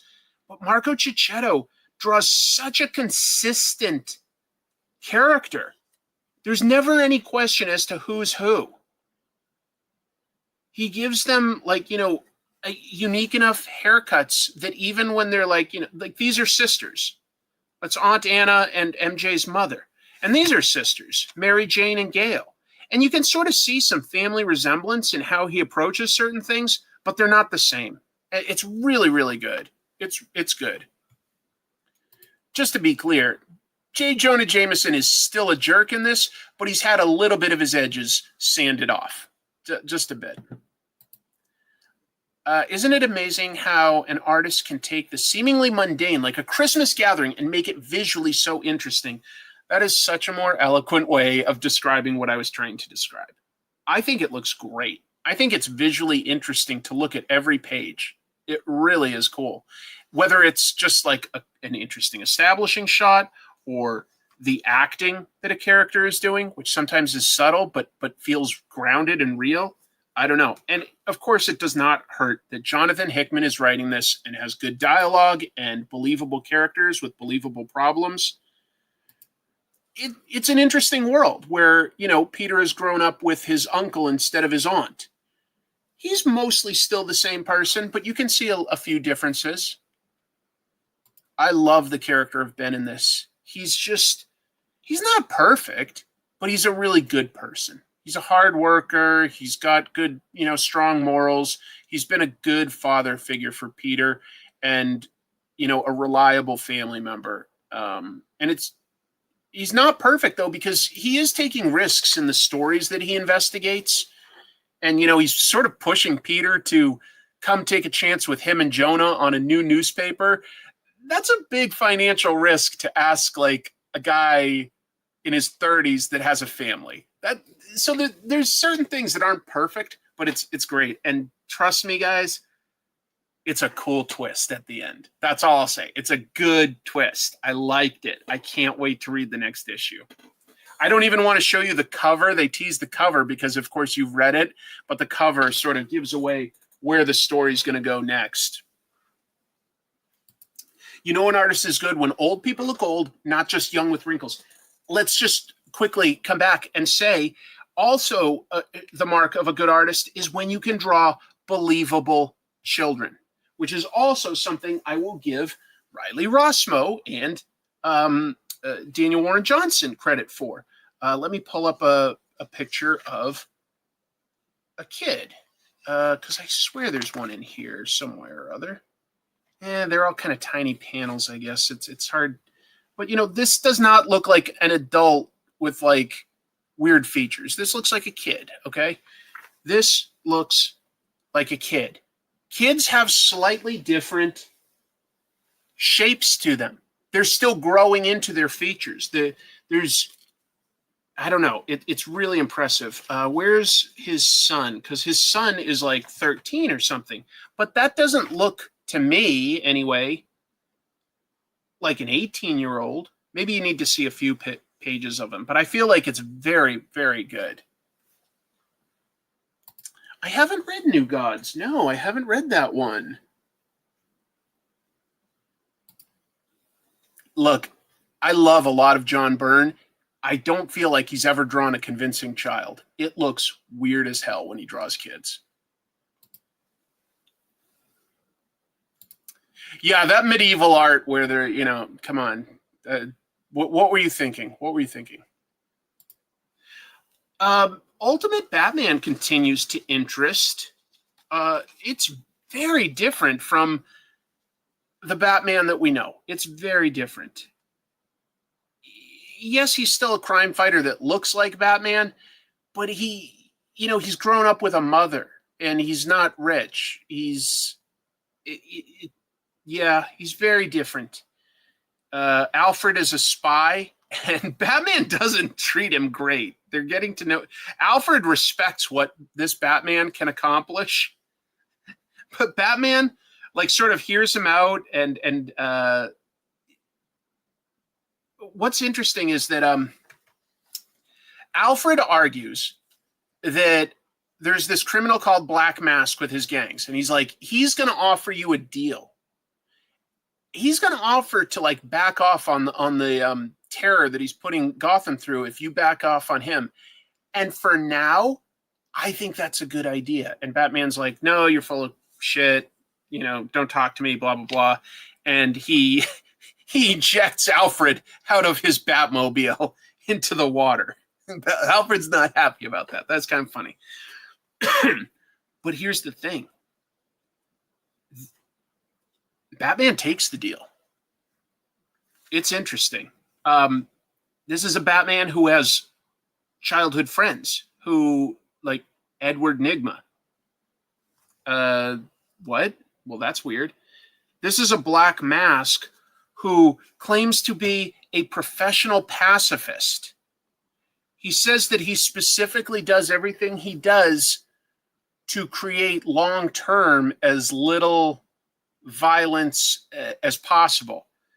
And he says this while doing an MMA match against Bibo Babowski and just totally wrecks the guy. Chokes him out until his eyes go bloodshot and he passes out. Is the guy dead? I don't know, maybe.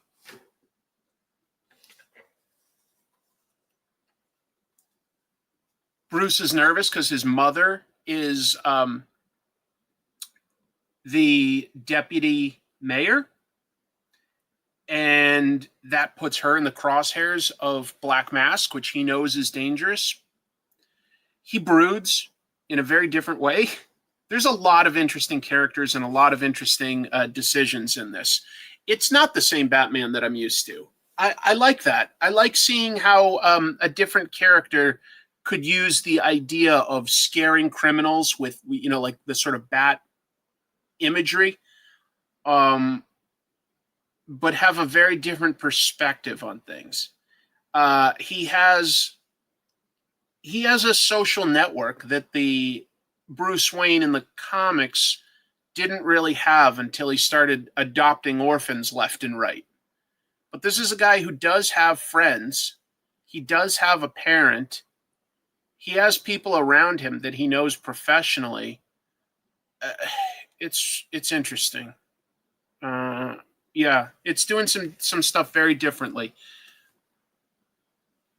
And it has interesting flashbacks here and there of things like with his dad flashback, or actually that's with then Commissioner Gordon, excuse me. Flashbacks with a childhood friend named Selina Kyle. Well, I can understand what you're saying there, but that is just how Nick Dragotta draws. We see these faces, right? And I'm going to pull up what he's talking about with Bruce. This is a Bruce with, he draws him with a weird upturned nose and really big eyes and emo black hair. But that's just his style, and I think you either need to accept that bit of eccentricity, or if it breaks it for you, then it breaks it for you. I'll say this. Not that I always love, say, a drawing like this in profile, but I can tell his characters apart because he gives them weird, distinct features. And when it comes to the action, I love how he draws action. Like, here's two very different action scenes. There's a car chase. There's a car chase that's one type of action. Explosions and dynamic stuff like that. And then, of course, I hinted at this earlier, but, there's an MMA style sort of fight. It's very dynamic, lots of energy, lots of these sort of manga speed lines that can like emphasize the action. But I wouldn't really say that he draws like what I expect out of manga.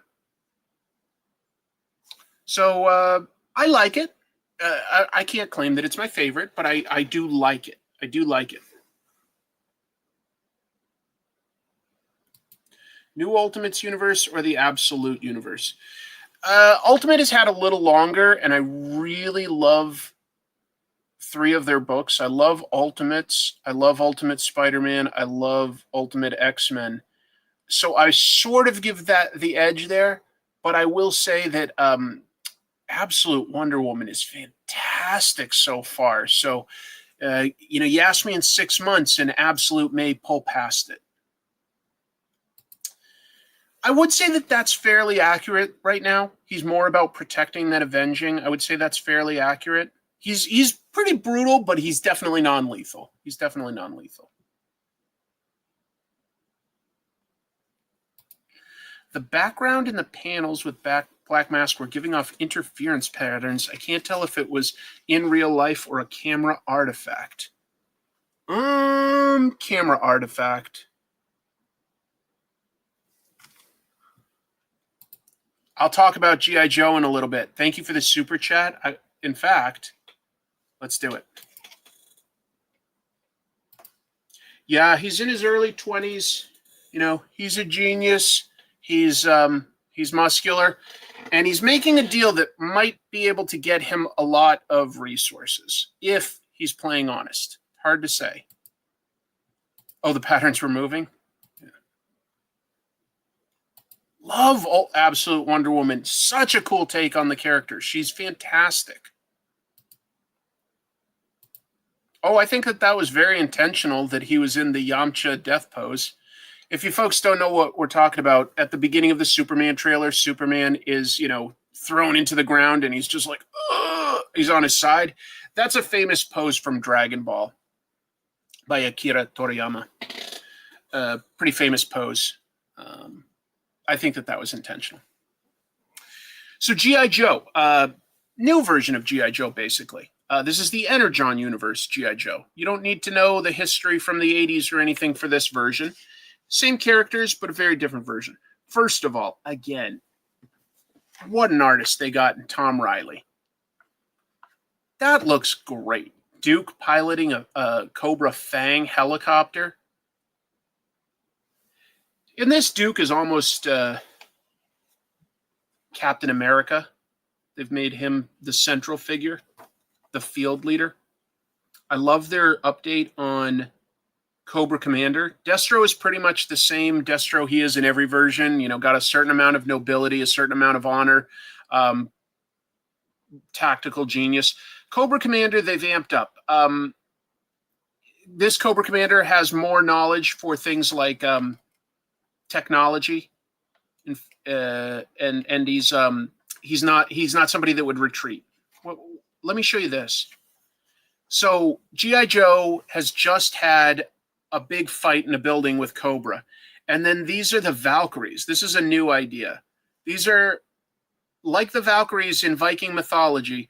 They come in and take away the wounded and dying. In mythology, they take them away to Valhalla. But they just come in and sweep to mop up this battle, and they kill off both the good guys and the bad guys. Cobra's not leaving anyone alive to potentially be a prisoner that could give up information on them. So they just come in and sweep and clean up their own people. It's brutal. A lot of great characters. Interesting seeing a character like Baroness be recruited by G.I. Joe while still clearly not being a good person. She's basically just a mercenary for hire. Duke is just incredible. The amounts of punishment he goes through and keeps going and keeps focused. There's a lot to like. And G.I. Joe, oh my God, the things that they go through just with one issue. They've introduced a new character as well, Risk. He's just an amazing hand-to-hand combatant and more of a spy, I would say. But the idea of adding a spy to G.I. Joe is a good idea. In fact, I think that, personally, I think that G.I. Joe, for the modern day, would work well as operating a little closer to, say, spies than an actual army. Because, you know, they're going on all sorts of very specialized missions and stuff like that. And they're, you know, yeah, I think that they operate a little more. It's a little more likable worldwide if they operate like, you know, a James Bond, a Jason Bourne, something like that. But, you know, as a squad, as compared to like rah America, we can do anything. I like this quite a bit, and the main thing I really like a lot of the ideas Joshua Williamson has for the characters and everything. I also just love the art by Tom Riley. I think Tom Riley's a huge advantage to this series. That's one thing that the Energon universe has done very well, is hire top tier artists. And, you know, the second that they step away from that, you know, if they make a misstep with hiring somebody that would be conceived as just average by the main reading populace, I think that that's when they might falter. But right now, they have not, in my opinion, made any missteps. They've had some very stylized artists here and there, but I personally think that they're hiring some of the best out there right now. And honestly, sometimes it's as simple as that. You want to, like, say, I don't know, pretend a character like Spider-Man hasn't been working for a while, a character like Batman hasn't been working for a while, anything like that. Really what you need to do is just hire the best. If you get a licensed book, you know, like Thundercats, hiring Declan Shalvey to write it was a great idea. I think that the other trick is you've got to hire the absolute best artists out there if you really want it to succeed. Because it's a visual medium, isn't it? You need great art and you need good stories long term. You just need to hire the top talent if you want that book to succeed. There are things where you can get by with like one half of that equation, excellent, and one maybe only very good. Not average, just like very good, but not like top tier.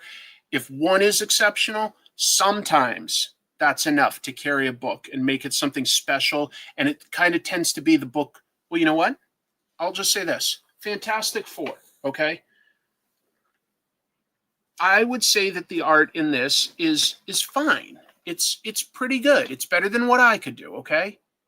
But it's not the same as looking at, you know, your Daniel Sampares, your Dan Moras, your Dan Warren Johnsons, and presumably other Dans. But Ryan North is writing like just the best take on Fantastic Four. They're a family. They're explorers. Every issue focuses on the fact that they're scientists by having them investigate a sort of mystery, or if they're not, like, you know, part of the main cast, like there's some of the supporting cast, they're using their unique abilities to figure things out in a clever way. For instance, this happens to be a standalone issue where the Fantastic Four's kids, specifically, what do you call it? The Thing and his wife have adopted a Skrull and a Kree child. And the Skrull, she's having trouble, like, because she's been taught in school that shapeshifters are monsters. And she's like, well, I'm not a monster. You know, I don't like that. I'm going to use my shapeshifting and show people that I'm not a monster.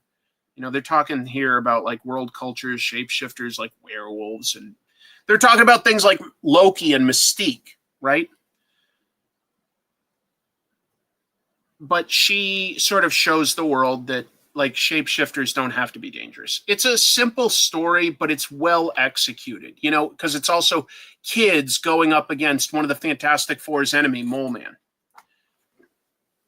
They're definitely, you know, out of their class. out of their depth.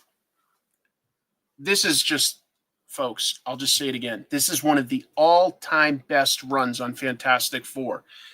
The art has had like several different artists, and you're like, okay, some of them are better than others. Some of them are only okay. Some of them are pretty darn good. But the stories are either one or at most two issue story arcs, and they're all interesting, and they're all clever too. So, for instance, in this, Val, I think that's her name, shapeshifts into Johnny Storm to pick up Franklin Richards, like, and say, like, you know, tell the principal that it's okay. He's going to take him home and discipline him. Okay. He goes, but because she's a kid, her impression is pretty bad, right? She goes, anyway, see you later. Flame off and flame by. Flame by. And then the principal's sitting there and he just goes, I don't know about him enough to know if that's weird or not. There's little moments of comedy like that. Oh, I love this run of Fantastic Four. But this is an example where I think that you've got a writer that's just on the exact right book for him, and it brings it up a notch where as long as the art tells the story clearly enough, I'm enjoying it a lot. Now, if this had one of the top tier artists on it, Fantastic Four would potentially, I think, honestly, right now, be Marvel's premier property. I really believe that. And you know what? I mean, they've got their movie coming out next year. They're so well positioned right now to just, please don't mess with the formula, Marvel. Just let Ryan North do his thing, because he is treating this book so damned well. So damned well.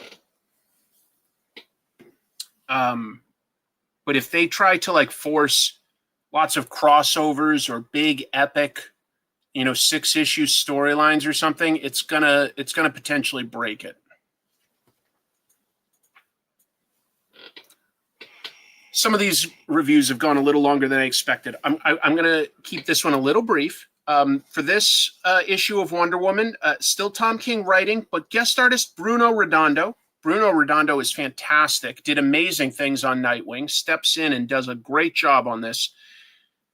A little less about Wonder Woman specifically, and a little bit more about the mystery of her opponent, the Sovereign. And specifically, this issue is about Detective Chimp investigating him, okay? So I'll just say this. I don't know if you've ever watched Columbo, but Columbo is a spectacular detective show, okay? With a character that always annoys and deceives his quarry that he's investigating by appearing to be an annoying and bumbling buffoon. And that's how Detective Chimp is written in this. He's like, oh, of course, yes, I don't want to be a bother, But I do have one last question, and I'm sorry to keep you here. He's like, I've got one little thing about what you just said, and just for personal, just want to clarify this. You said that this happened, so I assume that means, you still have this in your possession. Could I look at that? Oh, next week? Okay, sure, totally understand. That kind of attitude. And he just keeps dropping in on the Sovereign and like poking holes in his story with his investigation, but being polite and going, of course, yeah, what you're saying makes sense. That thanks for explaining it. You've put my concerns to rest. Sorry to bother you. I'll leave now. That kind of a thing. It's great. It's a great issue. It's a one-off mystery, and it really strikes me as like, what if a little ape was Columbo and annoying this just jerk? And he sets up a trap. He sets up a trap for him. It's a really good issue, folks. Even if you haven't been reading it so far, you could read issue 16 and still appreciate this as a one-shot. I love the way he wrote Detective Chimp. Didn't know I needed it. I would love a Detective Chimp in the vein of Columbo. I would love it. Just one more thing, sir. It's just one more thing that I could just use a little bit of clarification on. I don't know if you could see my crossed eye. One last question. It's probably nothing, but I'm glad some of you guys know Columbo. When your enemy is short of temper, antagonize them. That is very much what... My memory ain't so good. Could you remind me, what color was the car? Oh, that makes sense. That makes sense. Thank you. Thank you for that. So anyway, folks,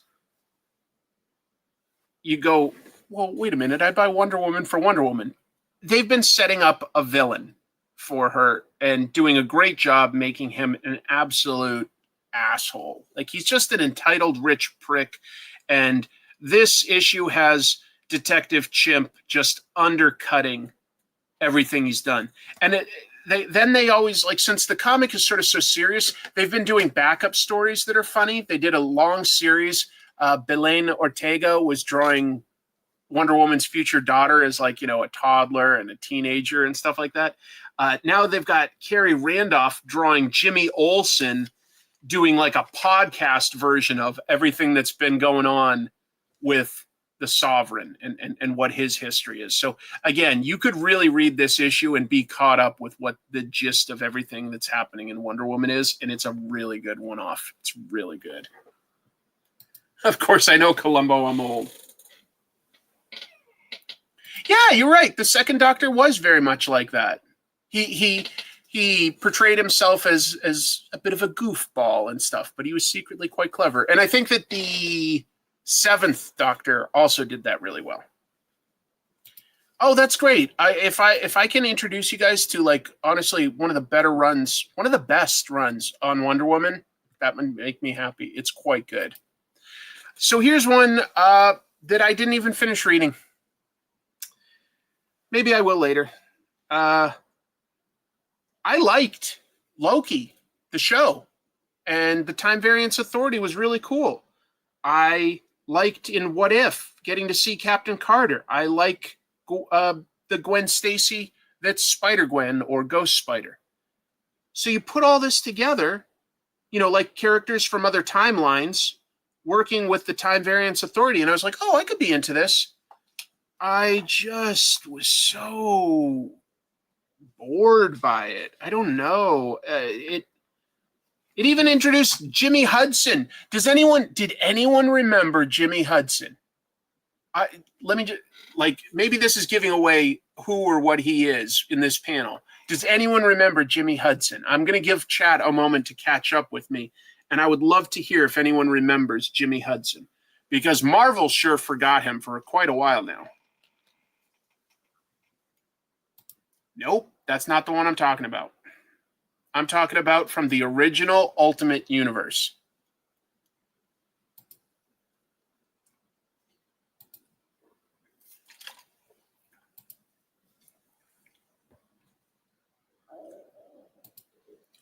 Nope, Wolverine's son and one of the survivors of the Ultimate Universe. I believe there were 4 people from the original Ultimate Universe that survived. There was the Maker, who's the evil Reed Richards and who crafted the new Ultimate Universe. There's Miles Morales, who's was shifted into the mainstream Marvel continuity. If there were 4, I'm definitely forgetting whoever the third one is right now. But there was also Jimmy Hudson, who was the second Wolverine in the Ultimate Universe and Wolverine's biological son. He did survive, but I don't know. They just haven't done anything with him. And now he shows up here in the TVA. Yes, I'm glad 1 or 2 of you know. Anyway, it's got lots of references to, like, the Loki TV show, implying that this is somehow that TVA as compared to the 616 TVA, which has not been used a whole lot. I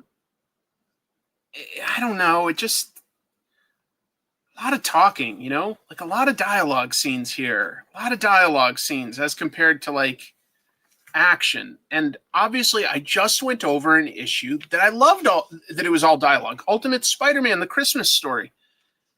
But this is just, like, so much dialogue to set up a team. But I didn't even get this far. I just wasn't feeling it, and I bailed. The art didn't captivate me enough. I mean, the cover's great, but The interior art just didn't do much for me. It's not bad, but it just didn't grab me. Wasn't exciting enough. The dialogue wasn't witty enough or engaging enough with the plot. The plot just doesn't get going for a while. They're all just sort of at the TVA. Okay, but what's the danger? What's the danger? I couldn't figure it out. Like, I was like, how far did I get? I got halfway. Not quite. I didn't get quite halfway before I bailed it. I thought it looked neat too. That's why I picked it up. It couldn't get me into it. It couldn't get me into it. It can be done, but few can do it well. You mean like, yeah, dialogue type scenes. I kind of like Captain Carter as an idea. It's a fun variant. But it didn't do much for me in this. Let's see. It reads like it was written by a TV show writer. When I looked it up, turns out it was. Yeah. Well, and I think that might be something that a TV writer would probably approach differently, because TV is all about intimacy. We're inviting them into our homes when we watch it. It's not like it's projected up on the big screen. So that you tend to have a lot of close-ups of actors' faces so that you can see the emotion in them. And get to know them as people. And it's all about, you don't have as big a budget. So it's more about like the conflicts and resolutions between characters, their relationships. And that can be very interesting, especially with good actors who you're like, wow, the way they talk or the way they look, that's really engrossing. You need an exceptional artist to convey that stuff. Or really witty dialogue. Something like that. That makes sense. I did not realize this was a TV writer. That makes a lot of sense, because I do think it was approached like on that same sort of level. It's like they have a set, like they're all in the TVA in like about 3 different rooms before they actually go somewhere. I'm like, you can do a lot with this. Let's go big. Bare minimum for a Marvel comic, there has to be some action scene in it. Not much. There's a few like little outbursts, but that's about it. The Tennessee Valley Authority, right?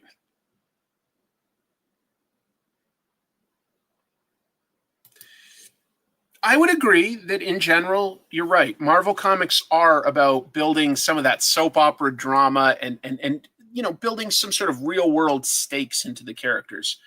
You're starting with a very cosmic idea here. People that are like keeping timelines clean.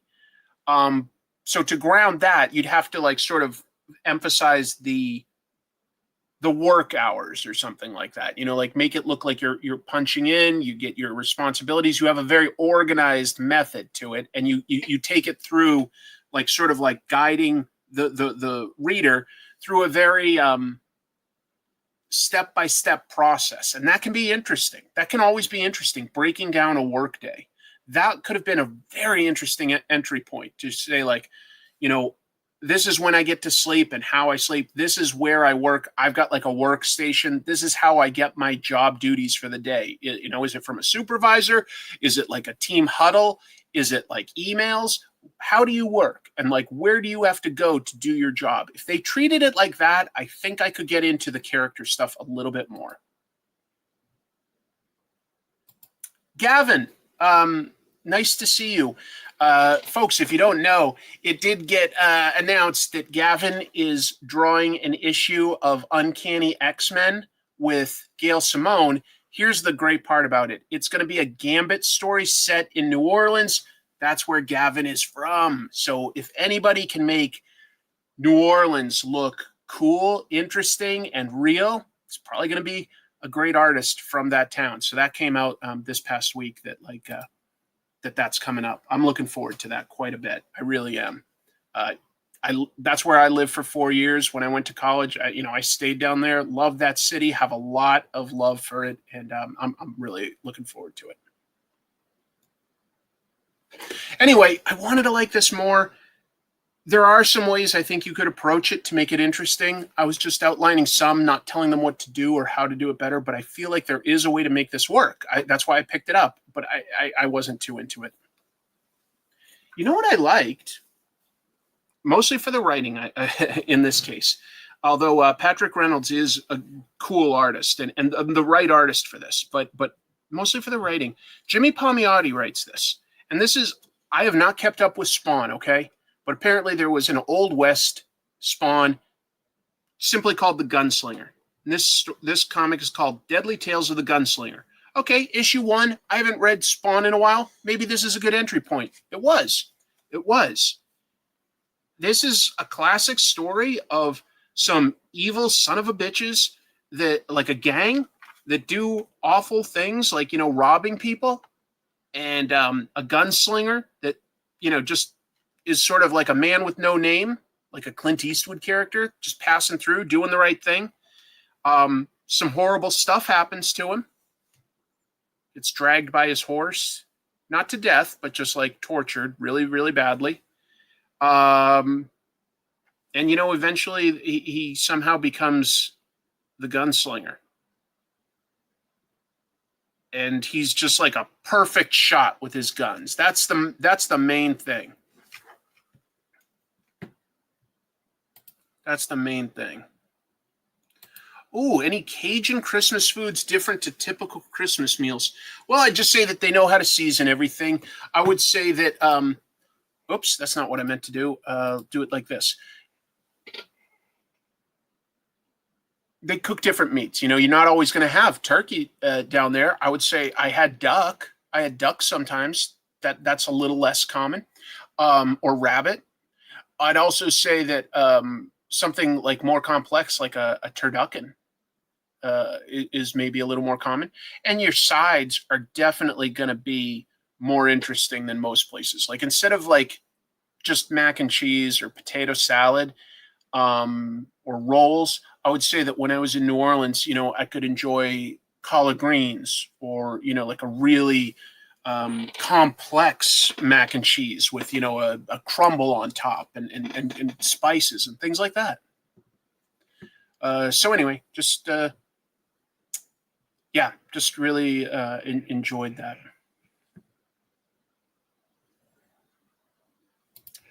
Jim Palmiotti did great on All-Star Western. Makes sense that he'd be good with a Western Spawn. He also did Jonah Hex. He did a great run on Jonah Hex. I really recommend it. So, Jimmy Palmiotti really understands the tropes, I'll call them, of how to make a good Western. A good Western. And it's cool seeing like a guy out for revenge. It just fits the Western motif well. But I like that he chose some sort of less common locations. Like, yes, he goes through sort of, a deserty town and, you've got your mesas and stuff like that. But the criminals are holed up in a cabin in the mountains. So there's like, I love the contrast of like, the blood and the wolves and snow. This is like, there's some good Westerns set in like, cold areas, I want to say The Searchers had like some scenes in the snow, if I'm remembering right. Another one I definitely can remember is Tarantino's Western, Hateful Eight. So I like that he chose some good settings. He does a good job with this minimal dialogue, making the bad guys seem like unique, but also detestable. One of my favorite scenes in this book, I'm going to get to just to show you one scene that I like. Just this page, okay? It's got two gang members that are guarding the outside. And they're saying like, hey, we're both professionals here. We've worked together. Like, how do you think if this mystery guy is going to come here, how do you think he would break in? And they talk back and forth. They're like, I think he'd come in and silently kill the two of us first because we're the guards. And then I think he'd start a fire and smoke everyone out of the house. He goes, not a bad idea. He goes, but if he's trying to rescue someone, would he really put somebody at risk by starting the fire? He goes, I think that he'd silently take us out, look through the window to get a bearing on everything, and kick down the door and shoot all his opponents. And the guy's like, oh, element of surprise. He's like, that's good, but, he's going up against a bunch of trained killers. Like, is the element of surprise going to be enough for him? And they're like, yeah, But, you know, the one thing we can agree on is, isn't it interesting that he'd like take us out silently first? That's clever dialoguing. It's good. Just one moment of it that I am sharing. I read Jimmy's Jonah Hex comics over 15 years. I still think it's just too damned good. Jimmy Palmiotti's a good writer. A lot of people will still think of him as an inker, as the co-creator brains behind Marvel Knights. At least I hope they remember him for that. For working with his wife, Amanda Conner, on a fantastic Harley Quinn run. But he's a really good writer, especially on the right project. And I think he's really good at Westerns. So this was good. And I thought at first I was getting enough of the whole story that when I finished all 37 pages, I was like, yeah, this is going to be enough. And you know what? It ends on a cliffhanger. And now I do want to see that cliffhanger resolved. I do. So, Jimmy, you hooked me. You hooked me.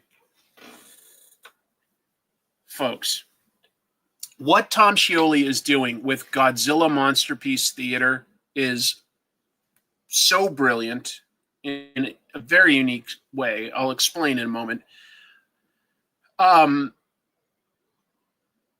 I also just want to say, IDW, I love that you are trying crazy, wild things with Godzilla left and right. I really do appreciate that, because there have been so many Godzilla movies and comics at this point.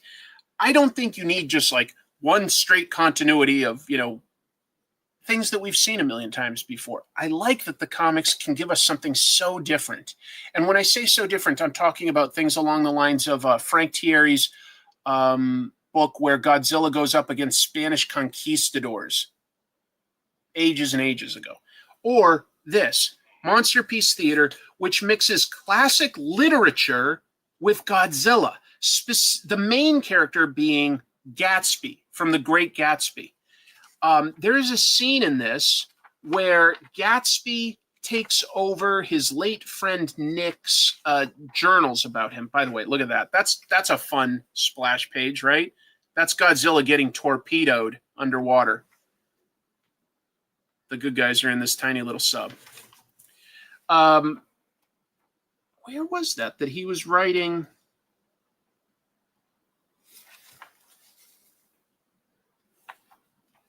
I'm just trying to find something. Not that I'm going to read it all to you. Oh, here it is. Okay. So Gatsby in this, like, takes over writing Nick's book, like telling his story, Gatsby's story, like the original book. Tom is able to capture the F. Scott Fitzgerald writing style in surprising verisimilitude. It's crazy. It's crazy how well it works, or how well he does it. He accomplishes quite a bit here. It feels literary, and then cuts that literary seriousness, the relationships between the characters and things like that, helps highlight how wacky and bonkers and over the top their adventures are battling Godzilla across Europe. And the new wrinkle here is that they get help from a mysterious man of nobility. Let me find it. This gentleman, a certain Count Dracula. Yeah. Basically, the time traveler from the H.G. Wells book, The Time Traveler, is part of this, and he's like, in every reality I've tried, to help you guys, and you always fail against Godzilla. He's like, there's only one thing we haven't tried yet, like reaching out to this one guy. And so they reach out to Dracula. Sherlock Holmes susses out instantly that Dracula is a danger, but he's just too old to put up a fight against him. And now you've got Dracula ingratiating himself with Gatsby and his allies, but you can tell that Dracula's ultimate goal is to control Godzilla. Dracula's goal is to control Godzilla. That is so wild and bonkers. It's a blast. Yeah, it is weird and it helps heighten the weirdness by having that literary groundedness. There was a scene in the first one that I was like, oh my God, the dialogue in this feels like a scene from The Great Gatsby. Tom Scioli's nailing it. And in this, there's just a page where he's typing up what's happened, but it's written in such detail that I don't even know the words that I'm looking for. That I'm having trouble, but it feels like F. Scott Fitzgerald could have done this. It's fun. Oh, it's fun. It is really cool. It is really cool. And the heroes do some clever things to try to combat Godzilla. I'm not going to give them all away, but there's one. I'll just show one little thing they do because they prepare for him. They electrify the Eiffel Tower. So Godzilla does his usual thing. He's stomping through Paris and he bites it, and they electrify him. It's not enough to take him out, but it's enough to give pause. And I don't know, it just looks cool, and the idea is fun. The idea is fun. I would like that. I would love a Ben Franklin versus Godzilla story. That would be lovely. That would be lovely. But you know what? Tom makes this his own. It makes it his own. And I love that now I'm excited for issue 3 to see what Dracula does with this group, because he makes things go pretty bad. Yeah, if F. Scott Fitzgerald drank way too much absinthe. I've had absinthe. It's okay. What else do I have? I have a Terminator from last week. Dynamite is distributed by Diamond, so their books were delayed, and I only just got this. It's a fun story, but I don't adore the David O'Sullivan art for it. I would love, in a Terminator book, somebody that draws in like either like hyper detail, like good technical stuff, or draws in a really gritty, muddy style, like somebody like either a Simon Beasley or a Derek Robertson or somebody like that. Like, this is cool. This is good. It's just not necessarily the tone that I want. The story is really cool. The story is cool. It's a Terminator chasing a guy, an American soldier, in the final days of the Vietnam conflict. It's really cool. Anyway, it's a good story. I just wish that they hired a type of artist that worked better. Ninja Turtles. This is the first issue. This is issue 5 that doesn't focus specifically on one of the turtles. And you'd think, oh, so it focuses on Casey Jones? Not quite. He's prominent in this. Instead, we get to understand the new villain. By the way, this issue is drawn by Derek Robertson. And the new villain is this guy, Hale, the city's district attorney. And his origin, he's a total jerk. And he's like, oh, I bet you think you know that, like, what I am. You think that I was, like, bullied or something, this, that, the other. He's like, no, nobody ever noticed me. Anyway, he gets noticed by Karai of the Foot Clan, and they basically blackmail him into working for them. But unfortunately, that's enough to have, like, sent him down a very dark path. And he is managing the Foot Clan right now while Karai does some sort of secret mission. I would suspect to potentially, like, I don't know, resurrect Shredder or something along those lines, or gain some more powerful allies. But you've got this guy who at first I was like, a district attorney as the bad guy, that seems kind of boring. But he's the middleman, and this whole origin makes him more tragic. He goes down a dark path where he does kill people, and he becomes sort of the bad version of himself that the Foot Clan wanted him to become. It's a good, like, because he's just sort of a pudgy white average guy, But as soon as you understand his motivations in this, which is everything this book gives you, he becomes way more interesting. And it leans into the fact that he's in the middle, not like the top guy. It makes it interesting. Yes, we saw him earlier, but I was always like, wait, really? Like, a district attorney as the big bad? But he's not quite the big bad. But he is definitely an obstacle. Just for this issue, just to be clear. I believe next issue, Juan Ferreira steps in as, I think, the ongoing artist. I don't know. I liked it. I was like, issue 5, am I going to enjoy an issue where the turtles themselves are not really even in it that much? But you know what? I think it was a necessary table setting issue, because the hero always becomes more interesting when they've got a big obstacle to overcome. And if you don't define that obstacle, the antagonist well, it's not interesting. It's definitely a problem when in plenty of superhero films when the antagonist is lackluster. This issue definitely defines the villain in some unexpected ways that I appreciated.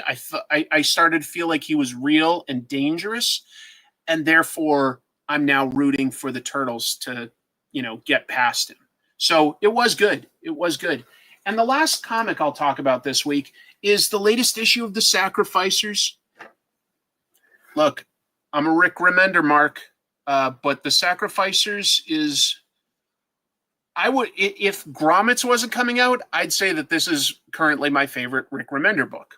But Gromit's is beyond incredible. All I can say is this issue features plenty of badass fight scenes in a sort of a D&D supernatural or high fantasy world. High fantasy is probably a better description for it. And he goes up against a god who sort of helps keep the world running through like work. This is like the god of like labor. And he has cogs and gears to a giant machine. And he gets attacked by Pigeon, who was meant to be sacrificed to the gods to keep them young, but instead has usurped their powers and has the strength of a god himself. And there's a great back and forth, but it's an argument over, if this guy is a god for the people, is he truly, does he truly care about the people? And if so, won't he align himself with Pigeon and do the right thing? Or is Pigeon also just killing indiscriminately and not helping the people? So they actually have a pretty good moral argument in between all the fighting. What it means is that this is one of the better issues of The Sacrificers thus far. I dug the hell out of it. The other nice thing is the first 12 issues formed sort of a big story arc, and now this is first 11 issues. And issue 12 started a new story arc. This is part 2 of 4, and I love that it's being segmented like that. But this is really interesting character stuff. I know that sounds crazy, fighting gods and stuff. How can that be relatable? By having believable characters and cool fight scenes. It's great comics this week overall. Great comics. Look, it's me. It wasn't Santa. It's me. Yes, Dave McKay, correct. Folks, I didn't expect to have too much of an audience on Christmas Eve. I was hopeful that I could at least put this out and people could watch it in the coming week. But we had a pretty good turnout, and I'm grateful for that. It was fun to talk about the comics news and the comics that came out this week with you. I'm going to probably wrap it up in a little bit. I'm not going to just draw tonight, maybe next week. Although I do have a guest next week. Should I hint at the guest? The guest may have worked on this book. So I've got a guest next week.